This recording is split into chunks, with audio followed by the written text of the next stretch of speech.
ওকে, চলো আমরা শুরু করে দেই। আমাদের ক্লাস হচ্ছে, তোমরা ক্লাসে প্রচুর রেসপন্স করবা, ক্লাসে খাতা মাথা কলম নিয়ে রেডি থাকবা। যারা যারা রেডি একটু ইয়েস লেখো, যে খাতা মাথা কলম নিয়ে যারা রেডি আছে তারা একটু ইয়েস লেখো। সো আমরা চলে যাই আমাদের ক্লাসে। প্রথমে আমরা চলে যাব পরমাণুর মৌলিক কণিকা। তোমরা জানো যে পৃথিবীতে প্রায় 200 মৌলিক কণিকা আছে, তাই না? এই টোটাল মৌলিক কণিকাগুলোকে আমরা হচ্ছে স্থায়ী, অস্থায়ী, কম্পোজিট 3 ভাগে ভাগ করি, তাই না? তার মধ্যে স্থায়ী মৌলিক কণিকাগুলো তোমরা সকলে চেনো। দেখো হচ্ছে আমরা যদি এদেরকে তিনটা ভাগে আনি, তার মানে হচ্ছে এক নম্বর হচ্ছে স্থায়ী কণিকা। স্থায়ী কণিকা হচ্ছে তোমরা জানো যে ইলেকট্রন, প্রোটন আর হচ্ছে কি বলো নিউট্রন।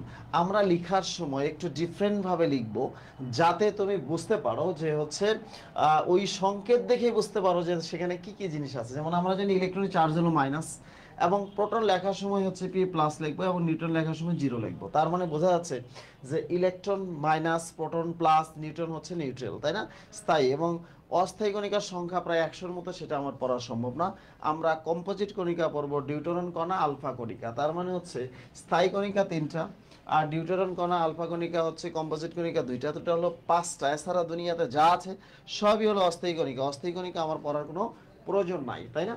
আচ্ছা, এখন তুমি দেখো এরা কিভাবে থাকে। দেখো এই যে ধরো আমরা একটা নিউক্লিয়াস অঙ্কন করলাম।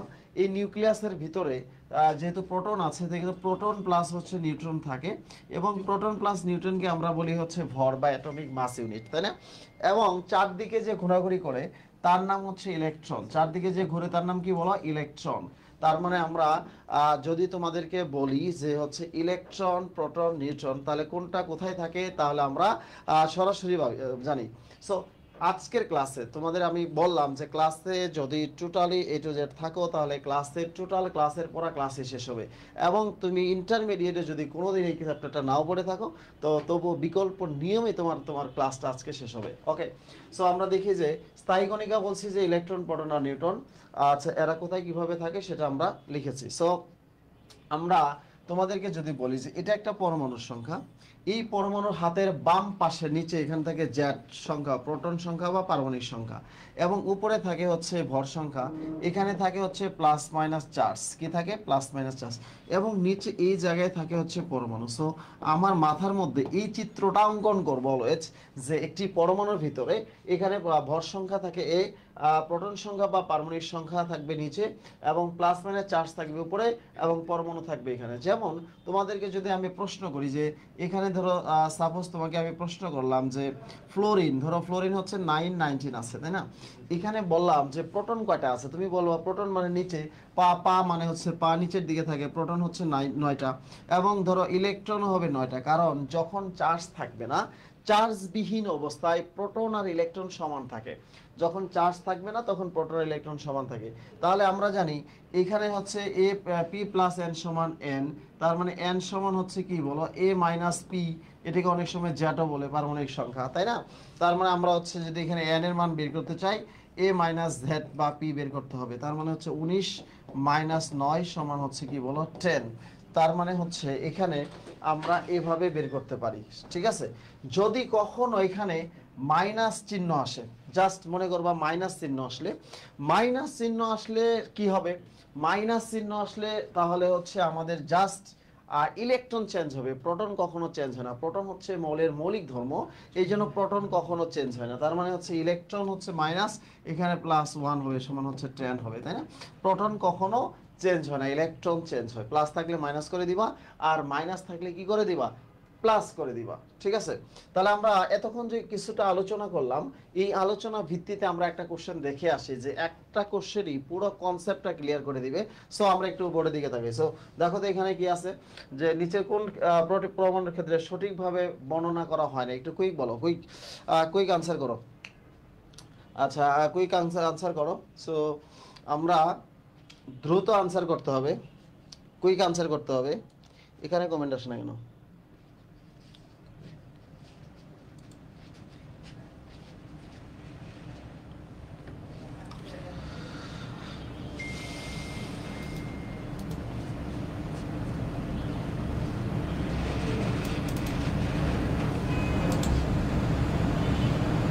আচ্ছা, আমরা যেটা বলছিলাম যে হচ্ছে প্রত্যেকটাই দেখো কি কিভাবে নির্ধারণ করা হয়েছে। আমরা লেখার সময় একটু ডিফারেন্ট ভাবে লিখলেই বুঝতে পারবো যে সোডিয়াম বলতে আমরা কি বুঝাই। সোডিয়াম বলতে আমরা বুঝাই 11/23, তাই না? 23/11, তাই না? এখানে হচ্ছে দেখো প্রোটন আছে 11টা, কথা সত্য। ইলেকট্রন আছে 11টা, যেহেতু চার্জ নাই, প্রোটন আর ইলেকট্রন সমান, কথা সত্য। এবং 23 থেকে 11 গেলে কত হবে? 12 হবে। তাহলে নিউটন হচ্ছে 12, এই কথাটি সত্য। প্রথমভাবে সুন্দরভাবে বর্ণনা করা হয়েছে, এটা ওকে।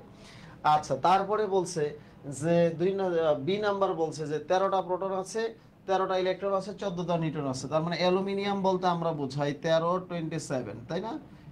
এটাই হচ্ছে আমরা বুঝাই। তার মানে হচ্ছে এখানে প্রোটন আছে কত? প্রোটন আছে 13, ইলেকট্রনও 13। চার্জ না থাকলে প্রোটন আর ইলেকট্রন সমান থাকে, তাই না? তাহলে 27 থেকে 13 গেলে 14, তার মানে এটাও সঠিকভাবে বর্ণনা করা হয়েছে। এরপরে আসছে কার্বন। কার্বন বলতে আমরা বুঝাই 6, দ্যাট মিনস হচ্ছে 6, 12, এটা ওকে। এখন এবং দেখো বলছে যে 6টা প্রোটন আছে, 6টা ইলেকট্রন আছে। আচ্ছা, 6টা প্রোটন আছে, 6টা ইলেকট্রন আছে, এটা কথা সত্য, কারণ প্রোটন আর ইলেকট্রন সমান চার্জ নাই।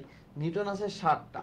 এখন ঘটনা হচ্ছে যে কার্বনের তো একাধিক আইসোটোপ আছে, তো এখানে নিউটন আছে হলো 6টা দেখাচ্ছে। এখন ব্যাপারটা হচ্ছে কার্বনের যে কোন আইসোটোপটা নিছে সেটা তো বলে নাই। তাহলে আমরা এরপরটা এটা দেখি আগে। ফ্লোরিন হচ্ছে 9, 19, ঠিক আছে? তার মানে হচ্ছে 9 প্রোটন 9 ইলেকট্রন, ঠিক আছে।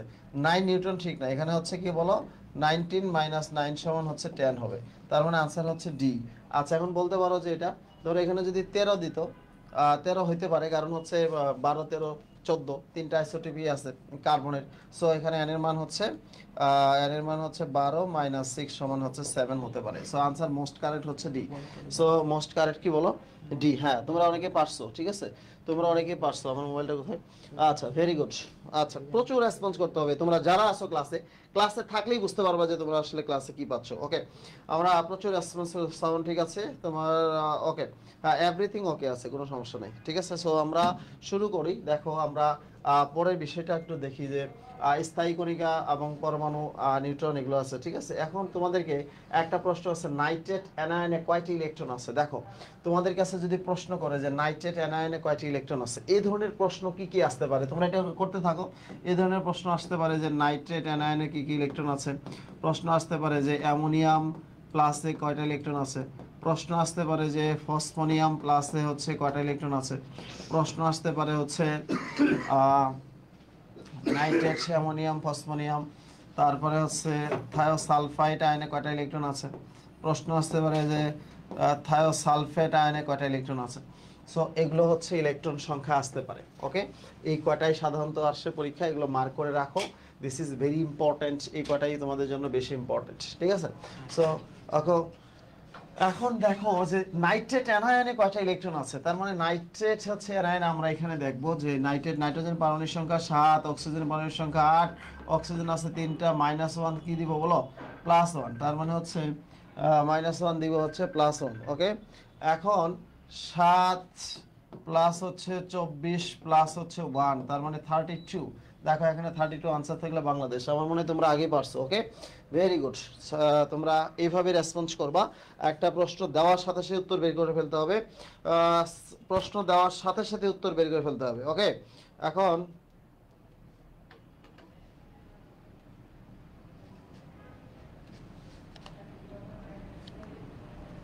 প্রশ্ন দেওয়ার সাথে সাথে উত্তর বের করে ফেলতে হবে। ওকে,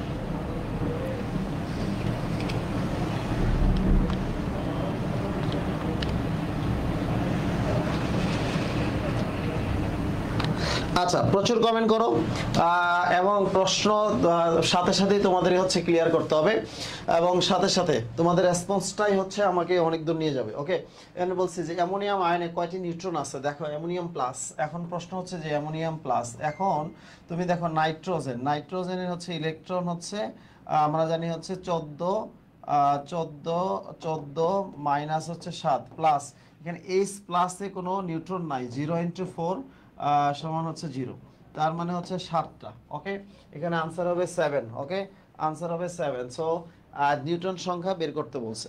তো কোনো কোনো সময় তোমাদেরকে একটা জিনিস বলে রাখি, যে কোনো কোনো সময় তোমাদেরকে পরীক্ষার হলে যদি সাস্টে পরীক্ষা দাও, সাস্টে পরীক্ষা দিলে সেখানে যোজন ইলেকট্রন আসতে পারে, যোজন ইলেকট্রন, যোজন ইলেকট্রন বা শেষ কক্ষপথের ইলেকট্রনটা পরীক্ষা আসতে পারে।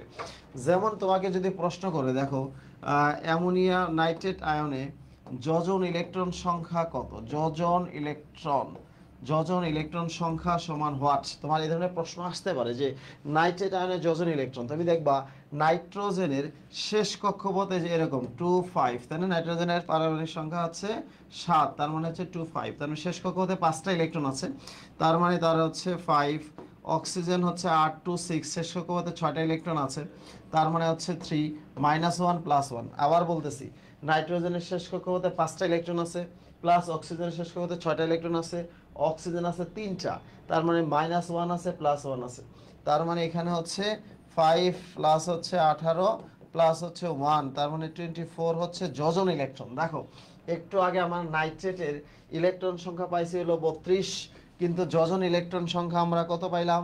যোজন ইলেকট্রন সংখ্যা পাইলাম 24। তো ভুল করবা না, দ্যাট মিন্স পরীক্ষার হলে তুমি যেটা ভুল করবা সেটা অপশনে থাকবে, দাগাবা 27টা হবে 17টা, কেমনে তোমার হচ্ছে গেছে তুমি টেরই পাবা না। সো আমার কাছে যেটা মনে হয় সেটি হচ্ছে তোমরা যারা আছো ক্লাসে হচ্ছে রেসপন্স করতে হবে, আমার ক্লাসে একজন রেসপন্স ম্যান থাকলেই আমি এনাফ, ঠিক আছে?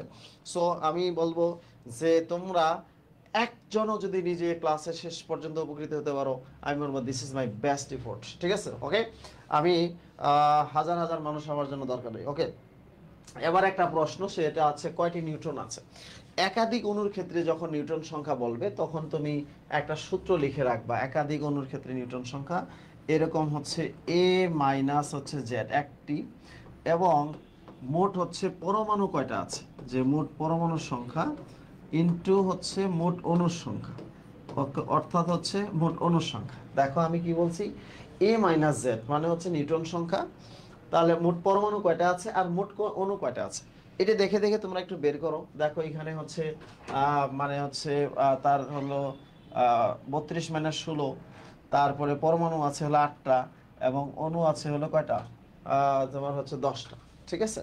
তার মানে হচ্ছে মোট নিউটন সংখ্যা, এখানে এনটি লিখে আমি টোটাল নিউটন সংখ্যা এনটি, টোটাল নিউটন সংখ্যা সমান হচ্ছে এনটি। ভেরি গুড, ম্যাক্সিমামই তোমরা আনসার পারতেছো। এটাই তো নিয়ম, যে বলার সাথে সাথে আনসার বের করে ফেলবা। তাহলে 32 - 16 ইনটু হচ্ছে ইনটু হলো 8 ইনটু কি বলো 10। ওকে, আচ্ছা 16 ইনটু 8 ইনটু হচ্ছে 10, তাহলে দেখো 16, 6 8 48, 8 4 12, 12 ডান পাশে একটা শূন্য দিয়ে দিলা, 1280। তাহলে 1280 কি এখানে আছে কিনা দেখো তো, এই যে 1280, দিস ইজ আনসার আলী। ওকে, তোমার দরকার হচ্ছে আনসার আলী, মনসুর আলী দিয়ে তোমার কোনো কাজ নাই, ঠিক আছে? আনসার বের করতে হবে, that's the okay. So answer যারা যারা একটু দ্রুত পারবা সাথে সাথে আনসার করবা, না পারলেও কোনো সমস্যা নাই, আমি যে টাইপগুলো দেখাবো এগুলোই ভর্তি পরীক্ষায় আসবে, এগুলোই পরীক্ষায় আসবে, ঠিক আছে?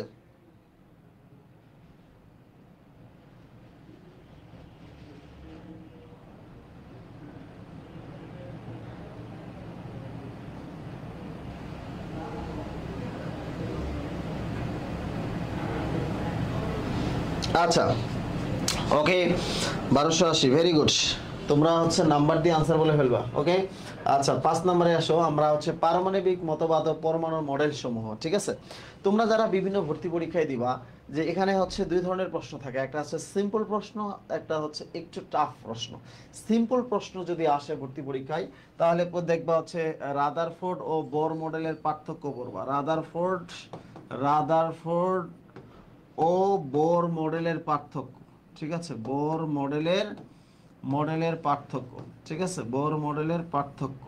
তোমরা যারা নেটওয়ার্ক বইটা পড়বা, নেটওয়ার্ক বইটা পড়লে যে কোনো জায়গায় তুমি নেটওয়ার্ক বই থেকে কমন পাবা, শুধু কৃষি না, যে কোনো জায়গায় তুমি নেটওয়ার্ক বই থেকে কমন পাবা যদি যদি তুমি নেটওয়ার্ক বইটা পড়ো। ওকে, আচ্ছা এখন আমরা যেটা বলতেছিলাম সেটি হচ্ছে যে রাদারফোর্ড বোর মডেলের পার্থক্য। এখানে এই বোর পরমাণু মডেলের ত্রুটিটা পরীক্ষায় আসে, বোর পরমাণু মডেলের ত্রুটি, ঠিক আছে? বোর পরমাণু মডেলের ত্রুটি, এখানে কিছু কিছু সমীকরণ আছে, সমীকরণটা কি কি, যেমন হচ্ছে তোমরা বিখ্যাত সমীকরণ দেখো, বিখ্যাত সমীকরণ আইনস্টাইনের সমীকরণ ই সমান এমসি স্কোয়ার, তাই না? এরকম সমীকরণগুলো তোমরা একটু পড়বা। ই সমান হচ্ছে এমসি স্কোয়ার, ঠিক আছে? তারপরে হচ্ছে ডি ব্রগলি সমীকরণ, তারপরে হচ্ছে তোমার হাইজেনবার্গের অনিশ্চয়তা নীতি, ঠিক আছে? তোমাদেরকে আমি বলছিলাম যে অ্যাডমিশন টেস্ট হচ্ছে একটা হাইজেনবার্গের অনিশ্চয়তা নীতি। সেখানে যদি তোমরা হোসাইনের নিশ্চয়তা নীতি পড়ো তাহলে একটা না একটা জায়গায় চান্স নিশ্চিত ইনশাল্লাহ।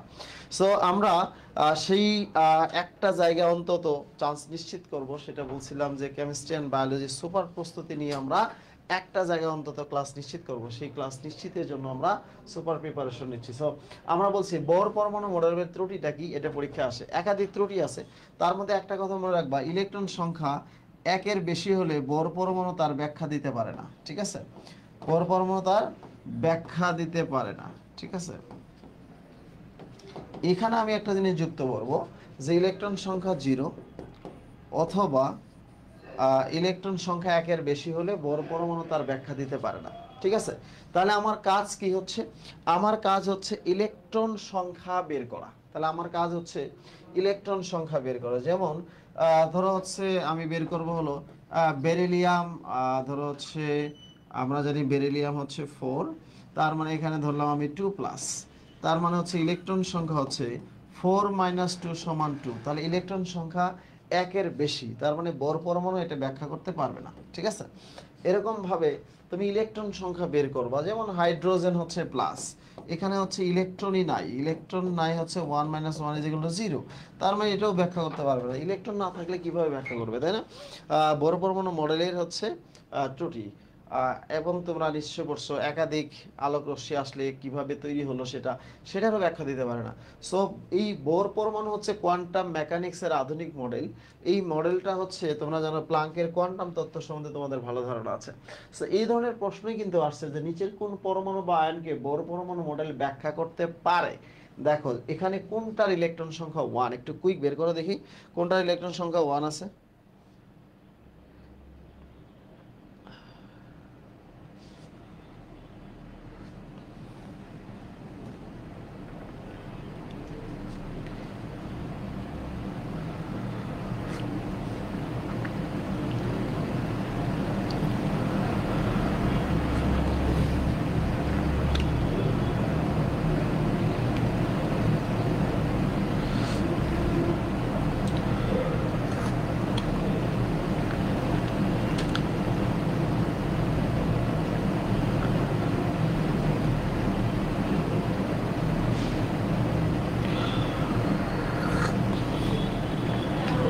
কুইক আনসার করো, কুইক। সিয়াম, হাবিব, রুহুল আমিন, ঠিক আছে? এমজি মুন, তোমাদের হচ্ছে হুমায়রা, তাসনিম, তোমাদেরকে খুব চমৎকার ভাবে দেখা যাচ্ছে। সো নিচের কোন পরমাণু বা আয়নকে বোর পরমাণু মডেল ব্যাখ্যা করতে পারে? দেখো এর ইলেকট্রন সংখ্যা কত? এর ইলেকট্রন সংখ্যা হচ্ছে 2, এটা ইলেকট্রন সংখ্যা একের বেশি, সো এটা পারবে না। ইলেকট্রন সংখ্যা হচ্ছে 0, সেটাও তো পারবে না।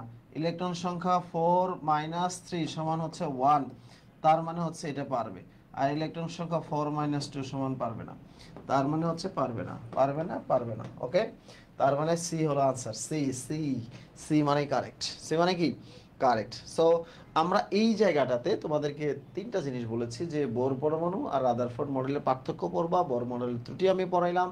আর একটা জিনিস পড়তে বলছি, সেটি হচ্ছে যে সমীকরণ সমূহ, কি কি সমীকরণ আছে, ঠিক আছে? সমীকরণগুলোর নামও বলেছি। ওকে, দ্রুত আনসার বলতে হবে। নাবিল, মুবাশির, পারভেজ, মোশাররফ আছে। সো আমরা নাসিরউদ্দিন আছে, জিহাদ আছে, আচ্ছা ইয়ামিন খান আছে। ওকে ওকে, চলো আমরা আছি, আমরা শেষ পর্যন্ত আমরা থাকলেই হবে। সুপ্রিয় পাল, তোমার আনসার রাইট। ওকে, এরপরে আসো আমরা কোন বস্তুর অবস্থান ও ভরবেগ মোমেন্টাম একই সাথে নির্ভুলভাবে করা সম্ভব না। একটা করলে আরেকটা করা যাবে না, ব্যাপারটা হচ্ছে এরকম যে দুটোই একসাথে নির্ভুলভাবে করা যাবে না। এই নীতিটার নাম কি? সবাই বলো, এই নীতিটার নাম কি? এটা বলো, এটা সহজ প্রশ্ন, বলো এটা সহজ প্রশ্ন। ওকে, দ্রুত বলো নাবিল।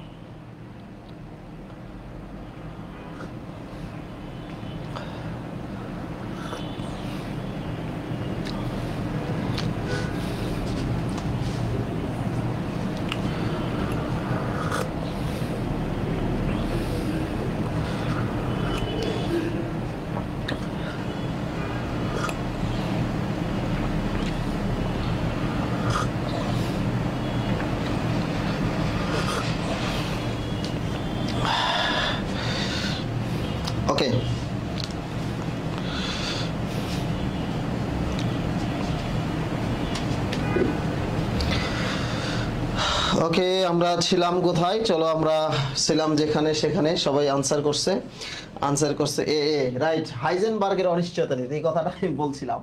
ম্যাক্সিমাম সময় আমি বলি যে রসায়ন বিজ্ঞানের যেখানে হ আছে সেখানে হোসাইন্স ল আছে। যেমন এডমিশন টেস্টে তোমরা হ্যান্ডারসন হেসেলবার্গ সমীকরণ পড়েছো, সেখানে যদি হোসাইনসন হেসেলবার্গ সমীকরণ পড়ো তাহলে চোখের পলকে বলতে পারবা কার পিএইচ কত। তোমরা হাকেল তত্ত্ব পড়েছো, সেখানে যদি হোসাইন তত্ত্ব পড়ো তাহলে চোখের পলকে বলতে পারবা কোনটা অ্যারোমেটিক হয় আর কোনটা অ্যারোমেটিক নয়। তোমরা জানো যে হচ্ছে হুন্ডের নীতি পড়েছো, সেখানে যদি হুসাইন নীতি পড়ো তাহলে চোখের পলকে বলতে পারবা যে কোনটা ইলেকট্রন বিন্যাস কেমন হবে। তোমরা যদি জানো যে হচ্ছে অ্যাডমিশন টেস্ট হচ্ছে একটা হাইজেনবার্গের অনিশ্চয়তা নীতি, সেখানে যদি হোসাইনের নিশ্চয়তা নীতি পড়ো তাহলে একটা না একটা জায়গায় চান্স নিশ্চিত হবে। সো তার মানে হচ্ছে যেখানে হ আছে সেখানে হোসাইন্স ল আছে। সো আমরা আজকে হোসাইন্স ল একটু পরে বলবো, চলো। আচ্ছা, এখানে একটা ইম্পর্টেন্ট টপিক, এটা খুব ইজি বাট খুব ইম্পর্টেন্ট টপিক হচ্ছে আইসো রিলেটেড শব্দ। তোমরা ইন্টারমিডিয়েটে পড়ে আসছো, সো এই জায়গাটা থেকে একটা কোশ্চেন প্রায়ই আসে, ঠিক আছে? আইসো রিলেটেড, হ্যাঁ। আমাদের আইসো মানে আমাদের ময়মনসিংহের ভাষায় বলে যে আপনার হচ্ছে আইসো, আপনারা কি আইসোন খাইসোন বইসুন, ঠিক আছে? ব্যাপারটা হচ্ছে আইসোটপ। আইসো মানে হচ্ছে কি বলো, সেম বা একই, তাই না? এক। তাহলে টপ মানে স্থান, লাস্টের বর্ণ হচ্ছে প। পতে মনে রাখতে হবে প্রোটন সংখ্যা সমান। পতে কি? প্রোটন সংখ্যা সমান। তাহলে প্রোটন সংখ্যা উপরে থাকে না নিচে থাকে? ডেফিনেটলি নিচে থাকবে। এবং প্রোটন সংখ্যা যদি সমান সেহেতু পরমাণু তিনটা একই রকম হবে। তার মানে হচ্ছে এটা এ, এটাও এ, এটাও এ, তার মানে এটা হচ্ছে বি সি ডি এরকম হবে, চেঞ্জ হবে, তাই না? তার মানে আমরা এটাকে বলি হচ্ছে আইসোটোপ, ঠিক আছে? এরপরে আসো, আমরা যদি তোমাদেরকে বলি আইসো বার, বার মানে হচ্ছে কি বলো, ভর সংখ্যা সমান। ভর সংখ্যা আমরা জানি কোথায় থাকে, নিচে থাকে, উপরে থাকে, তাই না? ভর সংখ্যা থেকে উপরে থাকে। যেমন হচ্ছে ধরো এক্স আর ওয়াই দুইটি পরমাণু আছে, এখানে হচ্ছে এ আর বি আছে, কোনো সমস্যা নেই। এখানে আছে পি, এখানেও আছে পি, তার মানে ভর সংখ্যা সমান, তারা হচ্ছে পরস্পরে আইসোবার। যেমন কপার এবং জিঙ্ক, তাই না? কপার হচ্ছে 29, জিঙ্ক হচ্ছে 30, এবং এটা দেখো 64, এই হলো 64, তাদের ভর সংখ্যা সমান, তার মানে তারা পরস্পরে আইসোবার। তার মানে হচ্ছে এরপরে হলো আইসোটোপ, আইসোটোন, টোন। তোমরা লাস্টের বর্ণের দিকে তাকাও, লাস্টের বর্ণটা হচ্ছে নতে হলো নিউট্রন সংখ্যা সমান। যেমন হচ্ছে কার্বন আর অক্সিজেনের কথা চিন্তা করো, তোমার হচ্ছে কার্বন আর নাইট্রোজেনের কথা চিন্তা করো, ঠিক আছে? নাইট্রোজেন হচ্ছে 6 আর হচ্ছে 13। এখন দেখো এখানে যদি দেখি যে 13 থেকে 6 গেলে 7, আর 14 থেকে 7 গেল 7, তার মানে এই দুইটার হচ্ছে নিউট্রন সংখ্যা সমান, তারা আমরা বলবো আইসোটোন। এবং পরীক্ষার আসে যেটা, সেটা হচ্ছে আইসো ইলেকট্রন বা আইসো ইলেকট্রনিক পদার্থ যাদের ইলেকট্রন সংখ্যা সমান, যাদের ইলেকট্রন সংখ্যা সমান। দেখো তোমরা নিয়ম জানবা, আমি এক্সাম্পল কমন ফেলাবো, ঠিক আছে? পরীক্ষার হলে আমি যে এক্সাম্পল দিব এর বাইরে সাধারণত পরীক্ষার হলে আসে না। যেমন আইসো ইলেকট্রন বলতে যাদের ইলেকট্রন সংখ্যা সমান। যেমন দেখো এক নম্বরে যদি আসে পরীক্ষায়, এটা আসতে পারে সোডিয়াম প্লাস, তারপর হচ্ছে ম্যাগনেসিয়াম 2 প্লাস, আর অ্যালুমিনিয়াম কি বলো 3 প্লাস। ইলেকট্রন সংখ্যা হচ্ছে 10 10 10, all this are equal number of electron, so এদেরকে বলবো আইসো ইলেকট্রন, ঠিক আছে? আইসো ইলেকট্রন বা আইসো ইলেকট্রনিক পদার্থ। আচ্ছা, কোনো সমস্যা? না। হ্যাঁ, আচ্ছা দেখো, এখন হচ্ছে 9 একের ইলেকট্রন সংখ্যা 10, 8 2 ইলেকট্রন সংখ্যা 10, 7 3 ইলেকট্রন সংখ্যা 10, তাদের হচ্ছে ইলেকট্রন সংখ্যা সেম। তো এখন এই ধরনের প্রশ্ন যদি আসে যে যাদের ইলেকট্রন সংখ্যা সেম তারা হচ্ছে আইসো ইলেকট্রনিক পদার্থ বা আইসো ইলেকট্রন, ঠিক আছে? সো আমরা একটু দেখে আসি। দেখো আমরা ক্লাসের পড়া ক্লাসে শেষ করতেছি। তোমরা যারা আসো স্টুডেন্ট আছো, এখানে আছে অনুভূতি প্রবাহ স্টুডেন্ট থাকে অনেক সময় ক্লাসে, যা শেষ পর্যন্ত থাকে তারা হচ্ছে শেষ পর্যন্ত চান্স পায়। বলছে এদের মধ্যে কি ধরনের মিল আছে, একটু বের করতে দেখি সবাই, এদের মধ্যে কি ধরনের মিল আছে। কুইক আনসার করতে হবে, কুইক। আচ্ছা, আজকে ক্লাসে দেখবো কে বেশি রেসপন্স করে। নাসির বলছে যে আপনার পড়ানোর স্টাইল দেখে বোঝা যায় আপনি খুব অভিজ্ঞ, অনেক সুন্দর ক্লাস। Thank you Nasir. আমরা কমপক্ষে আমার পড়ানোর অভিজ্ঞতায় 20 ইয়ার্স, 20 বছর ধরে পড়াচ্ছি। সো ফার্মগেটে যারা জীবনে আমার একটা ক্লাস করছে তারা জানতো যে আমার ক্লাস লেভেলের কী ছিল। সো গভর্নমেন্ট চাকরি করার কারণে আসলে আমি হচ্ছে মাঝখানে তোমরা হয়তো ফ্রন্টে খুব বেশি দেখো নাই, ওকে,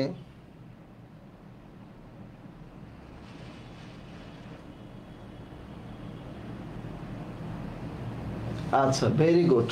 আনসার ইলেকট্রন সংখ্যা সমান, দেখো এর ইলেকট্রন সংখ্যা 11 থেকে 10, এর ইলেকট্রন 8 দিয়ে 10, 9 একে 10, 6 আর 4 10, তার মানে এদের ইলেকট্রন সংখ্যা সমান। যাদের ইলেকট্রন সংখ্যা সমান তাদেরকে আমরা বলবো আইসো ইলেকট্রনিক পদার্থ। এখন দেখো নেটওয়ার্ক বইটা এত চমৎকার করে গোছানো, আমি আমার অংশটুকু কিন্তু একদম ছিঁড়ে ফেলছি, ছিঁড়ে ফেলে আমি আসলে এইভাবে পড়ালেখা করি। আর নেটওয়ার্ক বই এত কনসাইজ করে পড়ানো যে তোমার হচ্ছে এটা পড়লে, এটা this is the Bible for the agriculture. So এটার বাইরে তোমার হচ্ছে পড়তে পারলে ভালো, কিন্তু এটা আগে পড়তে হবে, ঠিক আছে। এখানে একটা ছক আছে, পেজ নাম্বার হলো 232 নাম্বার পেজ। এখানে বলছে তেজস্ক্রিয় আইসোটোপের ব্যবহার বা চিকিৎসা বিজ্ঞান আইসোটোপ। এটা একটা কোশ্চেন আসেই পরীক্ষা, চিকিৎসা বিজ্ঞান আইসোটোপ। সো দেখো চিকিৎসা বিজ্ঞান আইসোটোপ কি, এটা আনসার কি হবে? আনসার করো, আনসার করো সবাই।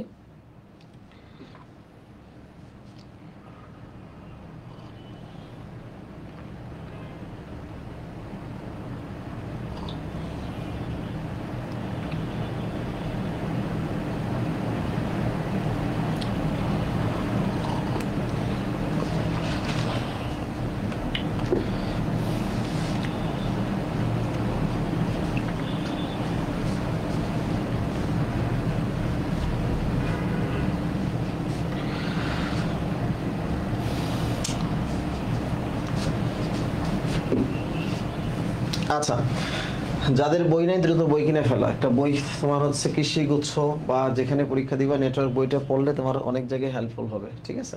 সো আমরা ক্যান্সার বলতে হলো আমরা কোবাল 60 কে বোঝাই, তাই না?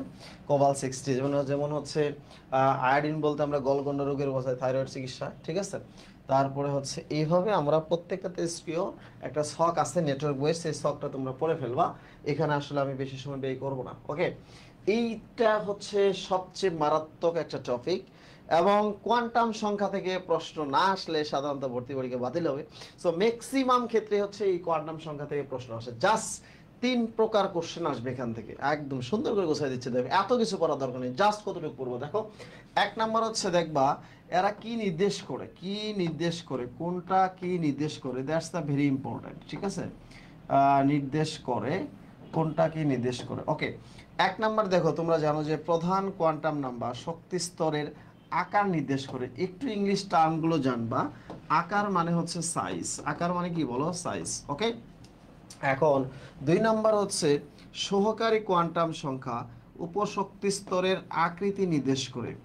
আকৃতি মানে কি বলো, শেফ। আকৃতি মানে কি, শেফ, ওকে। 3 নাম্বার হচ্ছে ম্যাগনেটিক কোয়ান্টাম নাম্বার চুম্বক এর মানে ওরিয়েন্টেশন বা ত্রিমাত্রিক বিন্যাস নির্দেশ করে। দেখো চুম্বক কোয়ান্টাম নাম্বার ত্রিমাত্রিক বিন্যাস বা ওরিয়েন্টেশন নির্দেশ করে। ওরিয়েন্টেশন, ঠিক আছে, ওরিয়েন্টেশন শব্দটা মনে রাখতে হবে, ওরিয়েন্টেশন নির্দেশ করে। 4 নাম্বার হচ্ছে স্পিন কোয়ান্টাম নাম্বার। সকলেই জানো যে এটা ঘূর্ণনের দিক নির্দেশ করে। সো এটা খুব ভেরি সিম্পল প্রশ্ন, এগুলো আমরা সবাই জানি, ওকে। আচ্ছা, তাহলে কোনটা কি নির্দেশ করে আমরা কিন্তু বের করে ফেললাম, ঠিক আছে। সো এই ধরনের কোশ্চেন কিন্তু খুব সিম্পল কোশ্চেন, খুব সিম্পল ভাবে আসে। দেখো এই যে কত জায়গায় আসছে। সো এই ধরনের প্রশ্ন আসছে যে চৌম্বকীয় কোয়ান্টাম সংখ্যা দ্বারা কি প্রকাশ করা হয়, একটু বলো দেখি। চৌম্বকীয় কোয়ান্টাম সংখ্যা একটু আগে আমরা পড়ে আসছি, আনসার কি হবে একটু দেখো, ঠিক আছে।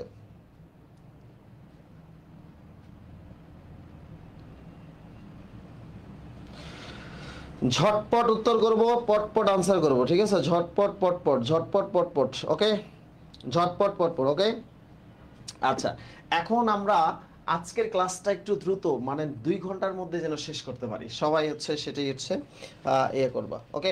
এখন দেখো মজার অনেক জিনিস আছে সামনে, আমরা একটু দ্রুত যাব, সেই মজার জিনিসগুলো পড়ে ফেলবো, ওকে। আচ্ছা, এখন যে জিনিসটা আমরা বলতে পারি, ফ্যানের শব্দটা বন্ধ করে দাও। তো এখন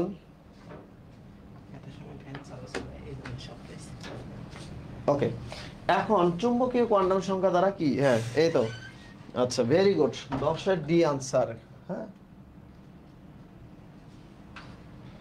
চুম্বকীয় কোয়ান্টাম সংখ্যা মানে ম্যাগনেটিক কোয়ান্টাম সংখ্যা, ওরিয়েন্টেশন বা ত্রিমাত্রিক বিন্যাস নির্দেশ করে। তোমরা ঘূর্ণন বলতেছো কেন, কি ব্যাপার?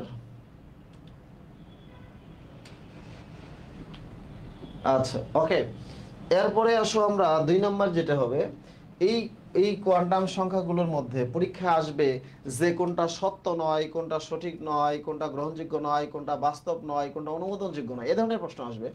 যে এক এক জায়গায় এক এক রকম আসবে, কোথাও আসবে যে কোনটা সত্য নয়, কোথাও আসবে কোনটা গ্রহণযোগ্য নয়, কোথাও আসবে কোনটা বাস্তব নয়, কোনটা আসবে হচ্ছে এরকম সত্য নয়, সঠিক নয়, গ্রহণযোগ্য নয়, বাস্তব নয়, এইভাবে আসবে কোশ্চেন, ঠিক আছে? সো আমরা এখানে যদি এ ধরনের প্রশ্ন আসে, তাহলে সত্য নয়, সঠিক নয়, গ্রহণযোগ্য নয়, বাস্তব নয়, তখন আমরা কি করব দেখো। আচ্ছা 2 নম্বর হচ্ছে একটা জিনিস মনে রাখতে হবে, সত্য নয় কখন, সত্য নয় কখন, বা হচ্ছে বাস্তব নয় কখন, বাস্তব নয় বা সত্য নয় কখন হবে, যখন দেখবা যে বাবা আর ছেলের বয়স সমান। ব্যাপারটা অসম্ভব, তাই না? বাবা আর ছেলের বয়স কিভাবে সমান হয়? দেখো, কখনো যদি দেখো যে বাবা আর ছেলের বয়স সমান, ব্যাপারটা কি সম্ভব? কখনই সম্ভব না। কখনো যদি দেখো যে বাবার চেয়ে ছেলে বড়, ছেলের চেয়ে নাতি বড়, ব্যাপারটা কি সম্ভব? না, সম্ভব হবে না, ঠিক আছে? আচ্ছা 3 নাম্বার, কখনো যদি দেখো যে মানে হচ্ছে বাবা নাই কিন্তু সন্তান হয়েছে, ব্যাপারটা কি সম্ভব? সেটা সম্ভব না, ঠিক আছে? একটা মানুষ পৃথিবীতে জন্ম নিলে হয় সে ছেলে হবে, না হয় মেয়ে হবে। তার মানে প্লাস মাইনাস হাফ ছাড়া যদি অন্য কিছু দেখো, তাহলেও সেটা সত্য নয়, ঠিক আছে? যদি অন্য কিছু হয়, ঠিক আছে, অন্য কিছু হয়, ঠিক আছে? তাহলে আমরা কি বলছি যে সত্য নয়, সঠিক নয়, গ্রহণযোগ্য নয়, বাস্তব নয়, অনুমোদনযোগ্য নয় কখন? যখন আমরা এভাবে দেখব, ঠিক আছে? এন এর মান এল, এন এর চেয়ে এরকম যদি ঘটনা ঘটে, সো কখন দেখব সেটি হচ্ছে আমরা একটু দেখব।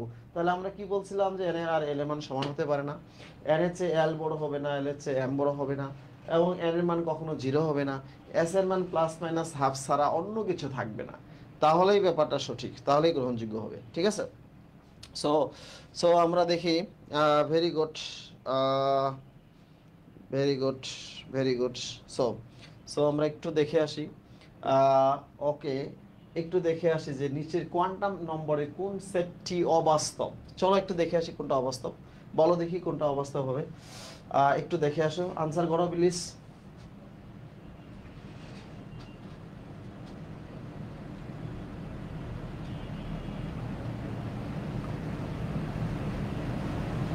কুইক আনসার করতে হবে, কুইক। প্রচুর রেসপন্স চাচ্ছি তোমাদের আমি, প্রচুর, ঠিক আছে? প্রচুর রেসপন্স,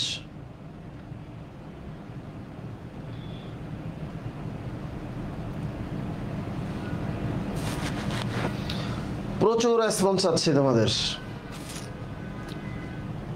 ওকে, আচ্ছা দেখো, এই যে হচ্ছে যে এই যে দেখো এই জায়গায় সমস্যা হয়ে গেছে, তাই না? বলো, আনসার হবে ডি, তাই না? সব ঠিক আছে। এই দেখো, এল এর মান 0, এর চেয়ে এম এর মান বড়, এটাও সম্ভব না, এস এর মান +1ও সম্ভব না। সো আনসার হবে ডি। সো এ ধরনের প্রশ্ন কিন্তু আমাদের আরেকটা আছে। সো আমরা একটু দেখে আসি। এই যে বলছে নিচের কোয়ান্টাম নম্বরে কোন সেটটি অবাস্তব। সো এখানে কোনটা অবাস্তব হবে একটু আমরা লিখি, কোনটা অবাস্তব হবে একটু দেখি। সবাই একটু লক্ষ্য করো কোনটা অবাস্তব হবে, আমরা একটু দেখি। সেম জিনিসটাই, কোনটা অবাস্তব হবে একটু দেখি। আমরা মনে হয় খুঁজে পাইছি, তাই না? খুঁজে পাইছি কিনা এবার বলো দেখি। আচ্ছা দ্রুত দ্রুত, 11 নম্বর প্রশ্নের আনসার, নাম্বার 11 কই?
Very good. দেখো আনসার হচ্ছে ডি হচ্ছে, তাই না? আনসার হলো ডি। ওকে, আমরা পারছি সবাই, আনসার ডি হয়েছে। এবং আসে হলো সামনের দিকে, যে এই জায়গাটাতে একটু লক্ষ্য করে দেখো যে আমরা বলছিলাম যে কোয়ান্টাম সংখ্যা সম্পর্কে এই ধরনের প্রশ্ন আসতে পারে। ওকে, আচ্ছা, এরপরে আসি আমরা উপশক্তি স্তরের জন্য এল ও এম এর মান কত হবে। ঠিক আছে, দেখো আমরা যদি হচ্ছে সহকারী কোয়ান্টাম সময় এল এর মান 0 1 2 3 হয়, তাহলে এল এর জন্য এস অরবিটাল, এটার জন্য পি অরবিটাল, এটার জন্য ডি, আর এটার জন্য কি বলো F orbital. Okay, S P D F. So S P D F. Okay, 0 1 2 3, 0 1 2 3। তার মানে যদি বলছে যে এল এর মান পি এর জন্য, তো এর পি এর জন্য এল এর মান হচ্ছে আমরা পাইছি 1, তাহলে এম এর মানটা হবে কত 0, এবং সরি এম এর মানও হচ্ছে 1 হবে, এম এর মান হচ্ছে 1 হবে, এবং এই 1 মানে হচ্ছে প্লাস মাইনাস 1, তাই না? প্লাস মাইনাস 1 মানে হচ্ছে প্লাস 1 0 মাইনাস 1। ওকে, আচ্ছা, প্লাস 1 0 মাইনাস 1। সো আমরা এখানে আমরা বলতে পারি যে এল এর মান যদি 1 হয়, এম এর মান হচ্ছে প্লাস মাইনাস 1, তাহলে প্লাস 1 0 মাইনাস 1। সো আনসার হবে এ। সো তোমরা দেখো প্লাস 1 0 মাইনাস 1। ওকে, সো এটা একটু খেয়াল করো। ওকে, প্লাস 1 0 মাইনাস 1। ওকে, প্লাস 1 0 মাইনাস 1। সো আমরা একটু লক্ষ্য করে দেখি যে প্লাস 1 0 মাইনাস 1। ঠিক আছে, এখন আমরা এই ধরনের প্রশ্ন, কারো কোনো কোশ্চেন আছে? ওকে, 12A 12A, হ্যাঁ ম্যাক্সিমাম আনসার করছো। সো একটু সামনের দিকে যাই। ইলেকট্রন বিন্যাস ও কয়েকটা নীতি সমূহ, দিস ইজ ভেরি ইম্পর্টেন্ট একটা কোশ্চেন তুমি এখান থেকে পাবা, এবং তোমাদের আবার একটা হচ্ছে অসাধারণ একটা মানে শর্টকাট ট্রিক শেখাবো। সেটি হচ্ছে যে তোমরা জানো যে আমরা কি কি নীতি আছে আগে দেখি। সেটা হচ্ছে আউফবাউ নীতি, এটাকে বলা হয় বিল্ডিং আপ নীতি, আধুনিক কালে এটাকে অনেকেই হচ্ছে মেডি ল্যাঙ্গারের নীতি বলা হয়, মেডি ল্যাঙ্গারের নীতি। সেটা হচ্ছে আব্বাও নীতি বা মেডি ল্যাঙ্গারের নীতি। ঠিক আছে, এগুলো হচ্ছে নেটওয়ার্ক বই আমি খুব সুন্দর করে দিয়ে দিয়েছি, শর্টকাট ট্রিক্সগুলো দিয়েছি। সেটি হচ্ছে যে আব্বাও নীতি বা মেডি ল্যাঙ্গারের নীতি। ঠিক আছে, সো এখন আব্বাও নীতি বলছে যে বিল্ডিং আপ নীতি মানে হচ্ছে ধরো কোনো একটা জিনিসের ক্ষেত্রে এন আর এল এর মানটা অনুযায়ী হচ্ছে সেটা নির্ণয় করা হবে এন এবং এল এর মান দ্বারা। যেমন কার শক্তি বেশি বা কার শক্তি কম, সেটা ধরো 3p আর হচ্ছে 4s, বা 3p হচ্ছে 5s হচ্ছে। ঠিক আছে, 5s হচ্ছে। এখন আমরা যদি প্রথমটা এন এর মান, পরেরটা এল এর মান, তার মানে হচ্ছে এন এর মান হচ্ছে 3 আর এল এর মান হচ্ছে কি বলো 1। কারণ কি, ওই যে পি এর জন্য এল এর মান 1 আমরা একটু আগে বলছিলাম। তাহলে 3 প্লাস 1 সমান হচ্ছে 4, এর শক্তি আমরা পাইলাম হচ্ছে 4। ওকে, আচ্ছা, এখানে দেখো 5 প্লাস হচ্ছে 0 সমান হচ্ছে 5। তাও বলছে যে যার মানটা বড় তার শক্তি বেশি, তার ইলেকট্রন যাওয়ার সময় আগে নিম্ন শক্তি স্তরে প্রবেশ করবে। ঠিক আছে, এটা অব্যয় বলছে। এটা আবার মেডি ল্যাঙ্গার এসে বলছে যে আচ্ছা সেটা আপনি বললেন যে এরকম হয়, যদি ঘটনাটা এরকম হয় যে এইচএস আছে, তখন আপনি কি করবেন? মানে ধরেন হচ্ছে এখানে হচ্ছে প্রথমটা এন এর মান, পরেরটা এল এর মান, প্রথমটা এন এর মান, পরেরটা এল এর মান, তাই না? তাহলে 7 প্লাস 1 সমান হচ্ছে 8, আর এখানে হচ্ছে 8 প্লাস 0 সমান হচ্ছে 8। ওকে, এখন প্রশ্ন হচ্ছে যে এটা হলো 8, এটা হলো 8, তাই না? দুইটা কিন্তু 8 হয়েছে। সো এখন আমি কি করব? দেখতে হবে যে এই দুইটা মান যখন সমান হবে, যার এন এর মান বড়, এন এর মান বড় কোনটা? এটা, তার শক্তি বেশি। তার মানে 8s is greater than 7p। তার মানে ইলেকট্রন যাওয়ার সময় আগে 7p তে যাবে। এটা কে বলছে? মেডি ল্যাঙ্গার বলছে। সো আমাদের মানে হচ্ছে এই ধরনের প্রশ্ন এগ্রিকালচার গুলোতে মানে ক্লাস 10 এগ্রিতে প্রশ্ন আসছে। ঠিক আছে, জাহাঙ্গীরনগরে অনেকবার আসছে। সো এখানে তোমাদের তোমাদের ক্ষেত্রে যেটা বলি সে যে আউটবাউ নীতি বা মেডি ল্যাঙ্গারের নীতিটা হচ্ছে যে এইভাবে আসলে মানে আমাদের কাজ করবে, এইভাবে আমাদের ক্ষেত্রে যাবে। ঠিক আছে, সো আমরা এখন আসি তোমাদের সামনের দিকে, যে সেটা হচ্ছে আউটবাউ নীতি বা মেডি ল্যাঙ্গারের নীতির ক্ষেত্রে আমরা যদি পরবর্তী নীতির কথা একটু চিন্তা করি, সেটি হচ্ছে তোমাদেরকে যদি বলে পলির বর্জন নীতি। তোমরা জানো যে পলির বর্জন নীতি হচ্ছে এটি হচ্ছে বাংলা লিঙ্ক ব্যালেন্স চেক করে কি দিয়ে বলো তো? বাংলা লিঙ্কের ব্যালেন্স চেক করে কি দিয়ে? কার কার মনে আছে বলো? Banglalink balance check. ঠিক আছে, সবাই একটু বলো দেখি বাংলা লিঙ্ক ব্যালেন্স চেক করে কি দিয়ে? বাংলা লিঙ্ক ব্যালেন্স চেক করে হচ্ছে *124#, *124#, অর্থাৎ একটি অরবিটালের যে কোনো দুটি ইলেকট্রনের 4টি কোয়ান্টাম সংখ্যার মান কখনো সেম হতে পারে না। একটি অরবিটালের যে কোনো দুটি ইলেকট্রনের 4টি কোয়ান্টাম সংখ্যার মান কখনো সেম হতে পারে না। অর্থাৎ যদি একটা মানে 3টা পর্যন্ত সেম হয়, চতুর্থ কোয়ান্টাম সংখ্যার মান অবশ্যই চেঞ্জ হবে। সো এটাকে বলছে পলির বর্জন নীতি, ঠিক আছে। এবার আমি তোমাদেরকে শেখাবো, সেটা হচ্ছে ইম্পর্টেন্টের জায়গা হলো হুন্ডের নীতি। হুন্ডের নীতি অনুসারে বেজোড় সংখ্যক পরমাণু তৈরি করা যায়। এই হুন্ডের নীতির পরিবর্তে আমি এখন তোমাদেরকে হোসাইন নীতি পড়াবো, কারণ হচ্ছে এই হুন্ডের নীতি থেকে 5 প্রকার প্রশ্ন আসে, আর 5 প্রকার প্রশ্নের 99% স্টুডেন্টরা আনসার করতে পারে না, ঠিক আছে। সো হুন্ডের নীতি অনুসারে 99% স্টুডেন্ট আনসার করতে পারে না। আচ্ছা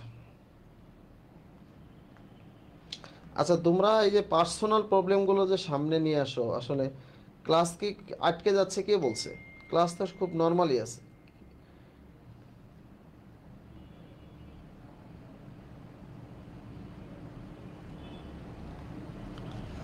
ওকে, আচ্ছা, এখন আমরা যেটা বলছিলাম সেটা মজার বিষয়, দেখো সেটি হচ্ছে তোমাদের একটু শেখায় দেই। সেটি হলো এই যে তোমার হুন্ডের নীতি অনুসারে ইলেকট্রন বিন্যাস করতে গেলে অনেক সময় লাগবে, সেটি কিভাবে শর্টকাট ওয়েতে তুমি করতে পারো। সাধারণত এই ধরনের ইলেকট্রন বিন্যাস আসে হচ্ছে 3D ব্লক মৌল থেকে। 3D ব্লক মৌলের ক্ষেত্রে এটা হচ্ছে পারমাণবিক সংখ্যা 21 থেকে 30 পর্যন্ত হয়। পারমাণবিক সংখ্যা 21 থেকে 30 সালে স্ক্যান্ডিয়াম 21, ঠিক আছে। টাইটেনিয়াম হচ্ছে 22, vanadium 23, chromium 24, manganese 25, iron 26, cobalt 27, nickel 28, copper 29, zinc 2010। আমরা একটু এভাবে লিখবো, because this is not the British নীতি, দিস ইজ হুসাইন নীতি। আমরা একটু এভাবে লিখবো, 2010 লিখবো। আমরা 29টাকে 2010 লিখবো, মানে একটু ডিফারেন্ট ভাবে লিখবো, ঠিক আছে। আচ্ছা, এটা হচ্ছে 3D ব্লক মৌল, মনে রাখতে হবে 3D ব্লক মৌলের ইলেকট্রন বিন্যাস হচ্ছে 3D4s, ঠিক আছে। তার মানে হচ্ছে ইলেকট্রন বিন্যাস হচ্ছে আর্গন 3D আর হলো 4s হচ্ছে যে সাধারণ ইলেকট্রন বিন্যাস। প্রত্যেকের ক্ষেত্রে ঠিক তাই, আমি লিখে ফেলি আর্গন 3D4s, লিখে ফেলি আর্গন 3D4s, প্রত্যেকের ক্ষেত্রে লিখে ফেলি আর্গন 3D4s, প্রত্যেকের ক্ষেত্রে লিখে ফেলি আর্গন 3D4s, প্রত্যেকের ক্ষেত্রে লিখে ফেলি আর্গন 3D4s, প্রত্যেকের ক্ষেত্রে লিখে ফেলি আর্গন 3D4s, প্রত্যেকের ক্ষেত্রে লিখে ফেলি আর্গন 3D4s। বুঝতে পারছো? প্রত্যেকের ক্ষেত্রে লিখে ফেলি আর্গন 3D4s, প্রত্যেকের ক্ষেত্রে লিখে ফেলি আর্গন 3D4s, প্রত্যেকের ক্ষেত্রে লিখে ফেলি আর্গন 3D আর হলো 4s, ঠিক আছে। প্রত্যেকের ক্ষেত্রে লিখে ফেলি আর্গন 3D4s, লিখে ফেললাম। সো প্রত্যেকের ক্ষেত্রে লিখে ফেললাম, জাস্ট তোমরাও লিখে ফেলতে পারো।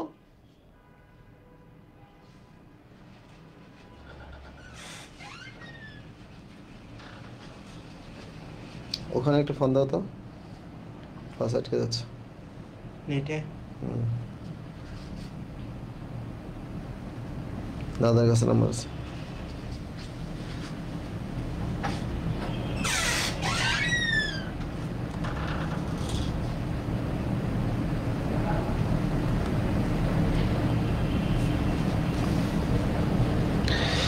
আচ্ছা দেখো, ঠিক হয়ে যাবে, নো সমস্যা, ঠিক হয়ে যাবে। প্রত্যেকেই দেখো যে আর্গন মানে হচ্ছে argon argon argon argon argon, আমরা একই জিনিস সব জায়গায় লিখলাম। এখন কি করব দেখো, মজার বিষয় হচ্ছে আমি যে কাজটা করব সেটি হচ্ছে যে এই যে ডান পাশের যে অঙ্কটা স্ক্যান্ডিয়াম 21, ডানের যে অঙ্কটা সেটা আমি ডিতে দিব, ডি মানে ডান, আর বামের অঙ্কটা আমি এসে দিব, ঠিক আছে। প্রত্যেক ক্ষেত্রে ঠিক তাই করব। দেখো, ডানের অঙ্ক আমি হচ্ছে ডিতে দিব, বামের অঙ্ক এসে দিব।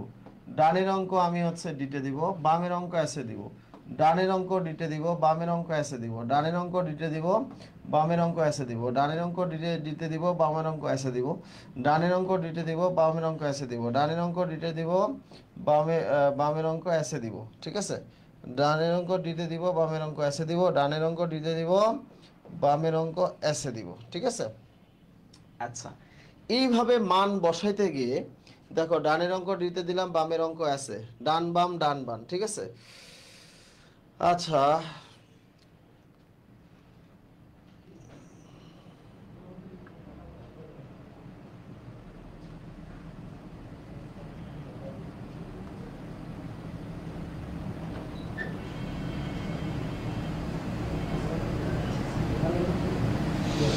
আচ্ছা ডানের অঙ্ক আমি ডিতে দিছি আর বামের অঙ্ক এসে দিয়েছি, তাই না? এখন যা দেখবা দুইটা জায়গায় সমস্যা হয়েছে। মনে রাখতে হবে অ্যাডমিশন টেস্টে যা কিছু ব্যতিক্রম তাই পরীক্ষায় আসে। কেন আসে? কারণ ইম্পর্টেন্ট। কেন ইম্পর্টেন্ট? কারণ পরীক্ষায় আসে। অ্যাডমিশন টেস্টে যা কিছু ব্যতিক্রম তাই পরীক্ষায় আসে। যেমন ক্রোমিয়াম দেখো, ক্রোমিয়ামের ক্ষেত্রে আমরা জানি D4 বা D9 কখনো হয় না, তার মানে D4 এর জায়গায় এক যোগ করে D5 বানাইতে হবে, আর এখানে একটা চলে যাবে, তার মানে এটা হবে D5 আর এটা হচ্ছে কি বলো 1। এরকম ভাবে কপারের ক্ষেত্রে হচ্ছে এক যোগ হয়ে যাবে D10 হবে, আর এটা হবে হচ্ছে কি বলো 1 হবে, ঠিক আছে 1 হবে, এটা হচ্ছে 1 হবে। সো এটাই হচ্ছে ব্যতিক্রম, এই জন্য এই দুটোই পরীক্ষায় আসে। তাহলে ইলেকট্রন বিন্যাসে পরীক্ষায় যদি আসবে কোনটা? ক্রোমিয়াম আর কপার, বিকজ এই দুটো এক্সেপশনাল। এই জন্য মনে রাখতে হবে যে অ্যাডমিশন টেস্টে কোনটা আসবে তুমি কিন্তু চোখের পলকে বলে দিতে পারবা। সো যা কিছু ব্যতিক্রম তাই পরীক্ষা আসে। তাহলে এক নাম্বার গেল আমাদের ইলেকট্রন বিন্যাস। ইলেকট্রন বিন্যাস আমরা চোখে দেখে বলতে পারবো, কারণ চোখ যে মনের কথা বলে, ঠিক আছে। এক নাম্বার শেষ। 2 নাম্বার প্রশ্ন প্রায় দেখবা। তোমরা কি বুঝতে পারছো? একটু বুঝতে পারলে একটু ইয়েস বলে ফেলো। সবাই ইয়েস লেখো, ইয়েস। সবাই একটু ইয়েস লেখো, যারা বুঝতে পারছো একটু ইয়েস লেখো। 2 নাম্বার প্রশ্ন হচ্ছে, যদি পরীক্ষায় প্রশ্ন আসে যে ডি অরবিটালে কয়টা ইলেকট্রন আছে, যা একটু ইয়েস লেখো সবাই। ডি অরবিটালে ইলেকট্রন সংখ্যা, পরীক্ষায় প্রায় প্রশ্ন আসে যে কার ডি অরবিটালে কয়টা ইলেকট্রন আছে। একটু ইয়েস দেখতে চাচ্ছি তোমাদের, সবাই ইয়েস লেখো।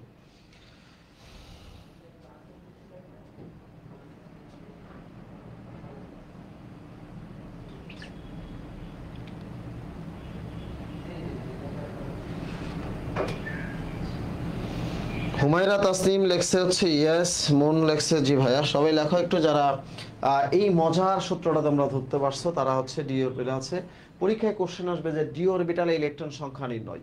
ডি অরবিটাল ইলেকট্রন সংখ্যা মনে রাখতে হবে যে ভাই ডি মানে ডান, ডি মানে কি ডান, ডানের যে অঙ্কটা সেটা ডি অরবিটাল ইলেকট্রন সংখ্যা। ধরো তোমাকে প্রশ্ন করছে যে আয়রন 26 ডি তে কয়টা ইলেকট্রন আছে, তুমি বলবা আছে ডি এর ডানের অঙ্ক হলো 6, তার মানে ডি মানে ডান, ডানে আয়রনে 6টা ইলেকট্রন আছে ডিতে, ঠিক আছে। ঠিক এমন ভাবে যদি প্রশ্ন করে যে ম্যাঙ্গানিজ 25, বলো তো ডিতে কয়টা ইলেকট্রন আছে, তুমি বলবা হচ্ছে ডি মানে ডান, যেহেতু ডানের অঙ্ক 5 তাহলে 5টা ইলেকট্রন আছে। তোমাকে যদি প্রশ্ন করে যে ক্রোমিয়ামের কয়টা ইলেকট্রন আছে, ক্রোমিয়াম তুমি জানো যে ক্রোমিয়ামের ডি ফোর তো কখনো হয় না, তার মানে এক যোগ করতে হয়, তার মানে এটা হচ্ছে ডি5, অর্থাৎ ডিতে 5টা ইলেকট্রন আছে। এখন তোমাকে মজা করে তোমাকে আরো আরো আরো মজার নিয়ম শিখাই। দেখো যদি বলে Fe2+, তার Ame2+, বা হচ্ছে ক্রোমিয়াম 3+ ডিতে কয়টা ইলেকট্রন আছে, তখন তুমি কি করবা? তখন তুমি দেখো হচ্ছে এই যে D6 Fe2, তার মানে এখান থেকে 2 কাটা দিবা, তার মানে কয়টা ইলেকট্রন থাকলো? 6টা, ঠিক আছে। এখন যদি তোমাকে প্রশ্ন করে যে ভাইয়া বলো তো যে Fe3+ 26 ডিতে কয়টা ইলেকট্রন আছে, Fe3+, তার মানে দেখো স্যার Fe3+ হচ্ছে কি, এখানে হচ্ছে 2 চলে যাবে আর হচ্ছে 6। আমরা একটা কাজ করব, দুইটার মাঝখানে যোগ চিহ্ন দিব। 2 আর 6 কত? 8, 8 থেকে 3 গেলে কত? 5, তার মানে এর ডিতে 5টা ইলেকট্রন আছে। বুঝো নাই? তোমরা মনে রাখবা যে যদি প্লাস চিহ্ন থাকে তাহলে বাদ দিতে হবে, মাইনাস চিহ্ন থাকলে যোগ করতে হবে, তাই না? তাহলে 2 আর 6 যোগ করলে হচ্ছে 8, 8 থেকে 3 গেলে কত? 5টা ইলেকট্রন থাকলো, 5, ঠিক আছে। তাহলে এটা কি হবে? এটা হচ্ছে এই 2 চলে গেল, তাহলে 5 থাকলো। আচ্ছা এখানেও দেখো 2 + 4 6, 6 থেকে 3 গেলে কত হবে? তখন হচ্ছে D3 হবে। তার মানে হচ্ছে এখানে বলছে ডিতে কয়টা ইলেকট্রন আছে? 3টা ইলেকট্রন আছে। হ্যাঁ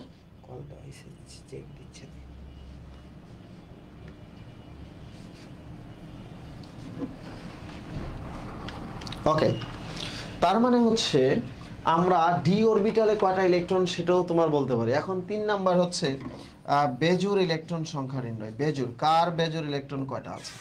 বেজোর ইলেকট্রন সংখ্যা চোখের পলকে বলে ফেলবা। দেখো বেজোর ইলেকট্রন সংখ্যা যদি আসে, তুমি দেখবা ডানের বাম পাশে তো কোনো বেজোর ইলেকট্রন নাই, সব টু, তাই না? তাহলে বেজোর ইলেকট্রন কোন পাশে থাকে? ডান পাশে। ডানে হচ্ছে বেজোর ইলেকট্রন সংখ্যা। তো বেজোর ইলেকট্রন সংখ্যা ডানে থাকলে তাহলে আমি দেখব ডানের যে অঙ্কটা যদি 1 থেকে 5 থাকে, তাহলে যা আছে সবই বেজোর ইলেকট্রন। বুঝো নাই? ডানের অঙ্ক যদি 1 থেকে 5 এর মধ্যে থাকে, তাহলে যে যে অঙ্ক আছে সেটাই তার বেজোর ইলেকট্রন সংখ্যা। যদি অঙ্কটা 5 এর চেয়ে বেশি হয়, তাহলে 10 থেকে বাদ দিলে যা থাকবে সেটা বেজোর ইলেকট্রন। আশা করি বুঝো নাই। একটু দেখো, ধরো তোমাকে প্রশ্ন করছে, সাপোজ তোমাকে প্রশ্ন করেছে যে ধরো হচ্ছে কোবাল্ট 27 বেজোর ইলেকট্রন কয়টা? ঠিক আছে, তোমাকে প্রশ্ন করছে যে হচ্ছে টাইটেনিয়াম 22, ঠিক আছে, বেজোর ইলেকট্রন কয়টা? তুমি দেখবা টাইটেনিয়ামের যে ডানের অঙ্কটা এটা হচ্ছে 1 থেকে 5 এর মধ্যে আছে, তার মানে বেজোর ইলেকট্রন 2। তাহলে এই কোবাল্টের যে ডানের অঙ্কটা 7, তার মানে 5 এর চেয়ে বেশি আছে, তার মানে আমি 10 থেকে 7 বাদ দিলে যেটা থাকবে সেটাই হচ্ছে তার বেজোর ইলেকট্রন। বুঝো নাই? তুমি এখন ইলেকট্রন বিন্যাস করো, কোনো সমস্যা নেই, আমি চোখের পলকে যা বলবো ইলেকট্রন বিন্যাস করলে ঠিক তাই হবে। এবার তোমাকে যদি প্রশ্ন করা হয় যে হচ্ছে বলো তো নিকেল 28, ঠিক আছে, নিকেল 28, তার বেজোর ইলেকট্রন কত হবে? তুমি বলবা যে এই 8, ডানের অঙ্কটা 8, 8 অঙ্কটা 5 এর চেয়ে বেশি, তার মানে আমি 10 থেকে বাদ দিলে, ঠিক আছে, 10 থেকে বাদ দিলে সেটা হচ্ছে 2 হবে। দ্যাট মিন্স হচ্ছে এটা আনসার হবে বেজোর ইলেকট্রন 2টা।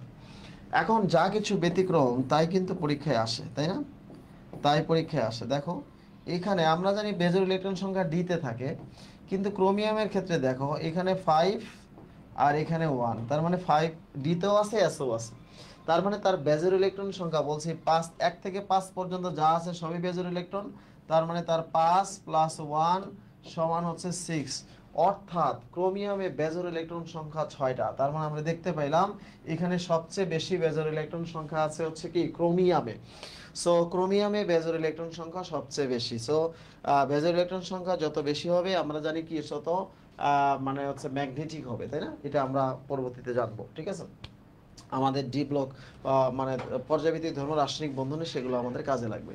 একটা মজার বিষয় কি জানো, শুরু থেকে শেষ পর্যন্ত আমরা সবাই আছি, যারা যারা ক্লাসে আসছি, this is achievement for us, যে তোমরা আসলে ক্লাসের মর্মটা বুঝতে পারছো, যে ক্লাসের গুরুত্বটা। আমি জানি হয়তো অনেকে অনেক জায়গায় ক্লাস করে আসছো, বাট হচ্ছে আমাদের ক্লাসের চেয়ে একটু ডিফারেন্ট ক্লাস তো এখানে পাওয়ার কথা, ঠিক আছে? এবার তোমাকে বললো 4 নাম্বার, বললো হচ্ছে 4 নাম্বার বললো গ্রুপ নির্ণয় করতে হবে, ঠিক আছে? গ্রুপ, কার গ্রুপ কত, গ্রুপ নির্ণয়, ঠিক আছে? তুমি মজা করে বলবা যে গ্রুপ নির্ণয়টা খুব সহজ। ধরো বলছে সাপোজ হচ্ছে ক্রোমিয়াম 24 কোন গ্রুপে আছে, খুবই মজা, ইন্টারেস্টিং। কি করবা, এই দুইটার মাঝে একটা প্লাস চিহ্ন দিবা। 2 আর 6, বলো 2 আর 6 যোগ করলে, 2 আর 4 যোগ করলে কত হবে? 2 আর 4 যোগ করলে হবে 6, 2 আর 4 যোগ করলে কত হবে? 6 হবে, ঠিক আছে? তাহলে গ্রুপ নাম্বার 6, ঠিক আছে?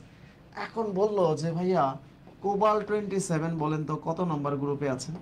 বলবা যে হচ্ছে ভাইয়া 2 + 7 = 9, গ্রুপ নাম্বার হচ্ছে 9 এ আছে। সো এটা খুব ইজি।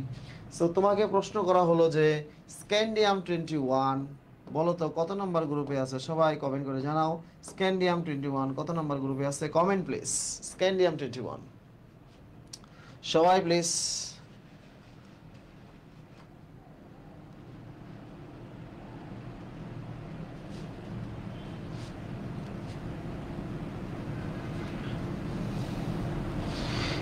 ক্লাস তো সেরা কিনা সেটা বুঝতে পারবা টাইম হলে। তোমরা তোমাদের ফ্রেন্ড সার্কেলকে বলো সবাই জয়েন হোক। আমাদের এই কোর্স সম্বন্ধে মনে হয় ম্যাক্সিমাম স্টুডেন্ট জানে না, তাই না? জানলে হচ্ছে হয়তো মানে সবাই পাগল হয়ে আসতো, ঠিক আছে? আপনার ম্যাথ, আমি কেমিস্ট্রির ম্যাথ পড়াবো, প্রত্যেকটা অঙ্ক 10 সেকেন্ডে করাবো, ঠিক আছে? একটা জিনিস মনে রাখতে হবে যে আমাদের এখানে কেউ একাধিক ক্লাস নেয় না, আমরা কখনো হাইব্রিড টিচার এখানে রাখি না। এক টিচার এক সাবজেক্টই ক্লাস নেয়, ঠিক আছে? এক টিচার এক সাবজেক্ট। ওকে, দেখো তাহলে আমরা হচ্ছে কত নাম্বার গ্রুপে আছে এটা মাঝখানে চিহ্ন দিয়ে দিব, 2 + 1 = হচ্ছে 3, তার মানে গ্রুপ নাম্বার 3 নাম্বার গ্রুপে আছে। So very easy. তাহলে আমরা দেখলাম যে যে কোনো শর্ট ট্রিক্স জানলে মানে পাওয়া যায়। তাই এই জন্য মজা করে আমি ক্লাসে বলি যে নিয়ম জানলে বিয়ের আগে শ্বশুর বাড়ি যাওয়া যায়। এই শ্বশুর বাড়ি কিন্তু সেই শ্বশুর বাড়ি না, মানে প্রশ্ন দেখে উত্তর করা যায়, ঠিক আছে? তোমরা আবার হচ্ছে এই ভিডিও কাট করে আবার প্রচার করবা, ভাই বলছে যে বিয়ের আগে শ্বশুর বাড়ি, তার মানে ভাই হচ্ছে অনৈতিক টিচার, ভাই সমস্যা আছে, এই সেই, বুঝতে পারছো? আচ্ছা, কয়েকটা ব্যতিক্রমী ইলেকট্রন বিন্যাস আমাদেরকে জানতে হবে, ঠিক আছে? ব্যতিক্রমী ইলেকট্রন বিন্যাস সম্বন্ধে আমাদের একটু ধারণা থাকতে হবে। তোমরা দেখবা, আচ্ছা, ব্যতিক্রমী ইলেকট্রন বিন্যাসের একটা চার্ট আছে নেটওয়ার্ক বইতে। এই ব্যতিক্রমী ইলেকট্রন বিন্যাস পড়বা, যেখানে যাওয়া এখান থেকে এই ব্যতিক্রমী ইলেকট্রন বিন্যাসগুলো আসে পরীক্ষায়, যেমন ক্রোমিয়াম, কপার, দুইটা বললাম, এরকম আরো আছে, নিওবিয়াম, সিলভার, ঠিক আছে? এ ধরনের আরো কিছু ব্যতিক্রমী ইলেকট্রন বিন্যাস আছে, সেগুলো একটু পড়তে হবে, ঠিক আছে? অলরেডি আমরা হচ্ছে 6টা টপিক শেষ করে ফেলেছি। আমাদের এই চ্যাপ্টারটা 3টা পার্ট আছে, আর একটু পড়লে আমরা পার্ট 1 শেষ করব। পার্ট 2 তে খুব সামান্য একটা জিনিস, মজার জিনিস আছে। পার্ট 3 তে আরেকটা জিনিস আছে, জাস্ট হচ্ছে 3 ভাগে 3টা, অ্যাট লিস্ট 3 কোশ্চেন্স থাকে এখানে, আরো বেশি থাকে, সো অ্যাট লিস্ট 3টা। ওকে, আচ্ছা, এবার আসো অরবিট ও অরবিটাল সম্পর্কিত তথ্য বলি। অরবিট আর অরবিটাল, তোমরা হচ্ছে মেবি 9-10 থেকে এটা পড়াশোনা করে আসতেছো, তাই না? অরবিট আর অরবিটাল, ঠিক আছে? কিন্তু আজকেও তুমি পড়তে গেলে সবচেয়ে যে জিনিসটা বেশি লাগে সেটা হচ্ছে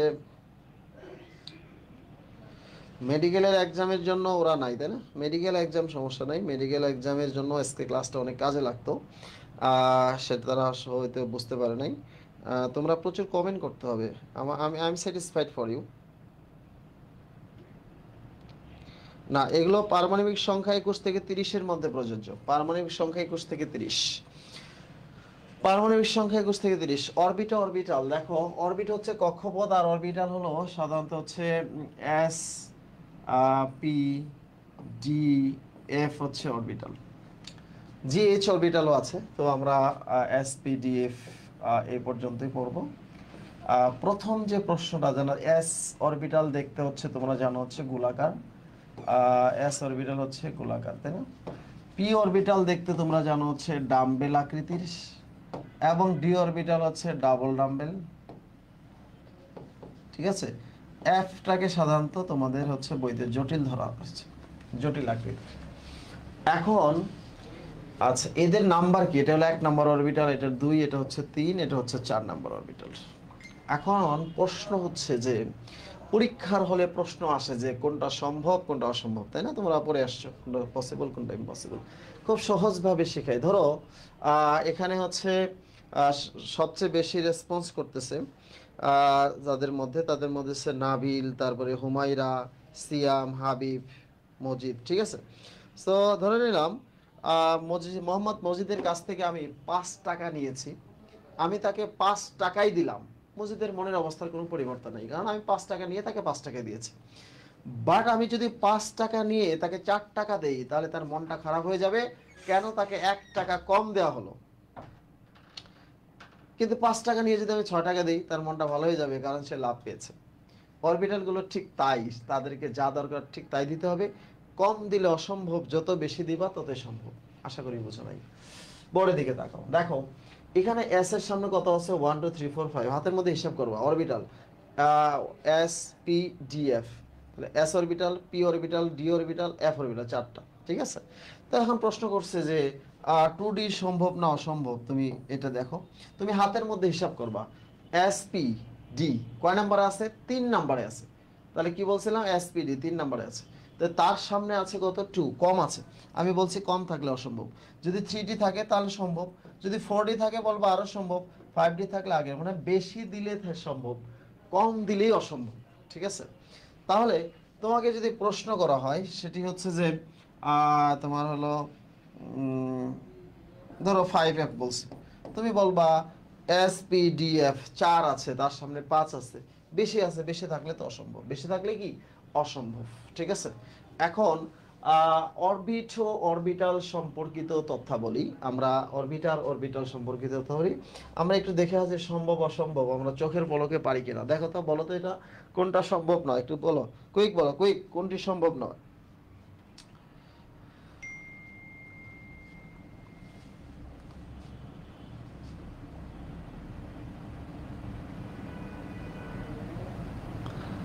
তোমরা ক্লাস করবা এবং এক্সামগুলো দিবা, হ্যাঁ? একটা পেইড ভার্সনে যা যা থাকে তোমরা সেগুলোই করবা, হ্যাঁ?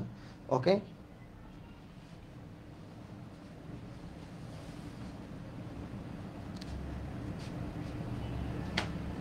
ওকে, কোন অরবিটালটি সম্ভব নয়, বলো কোনটা সম্ভব নয়? ঠিক আছে, কোন অরবিটালটি সম্ভব নয়?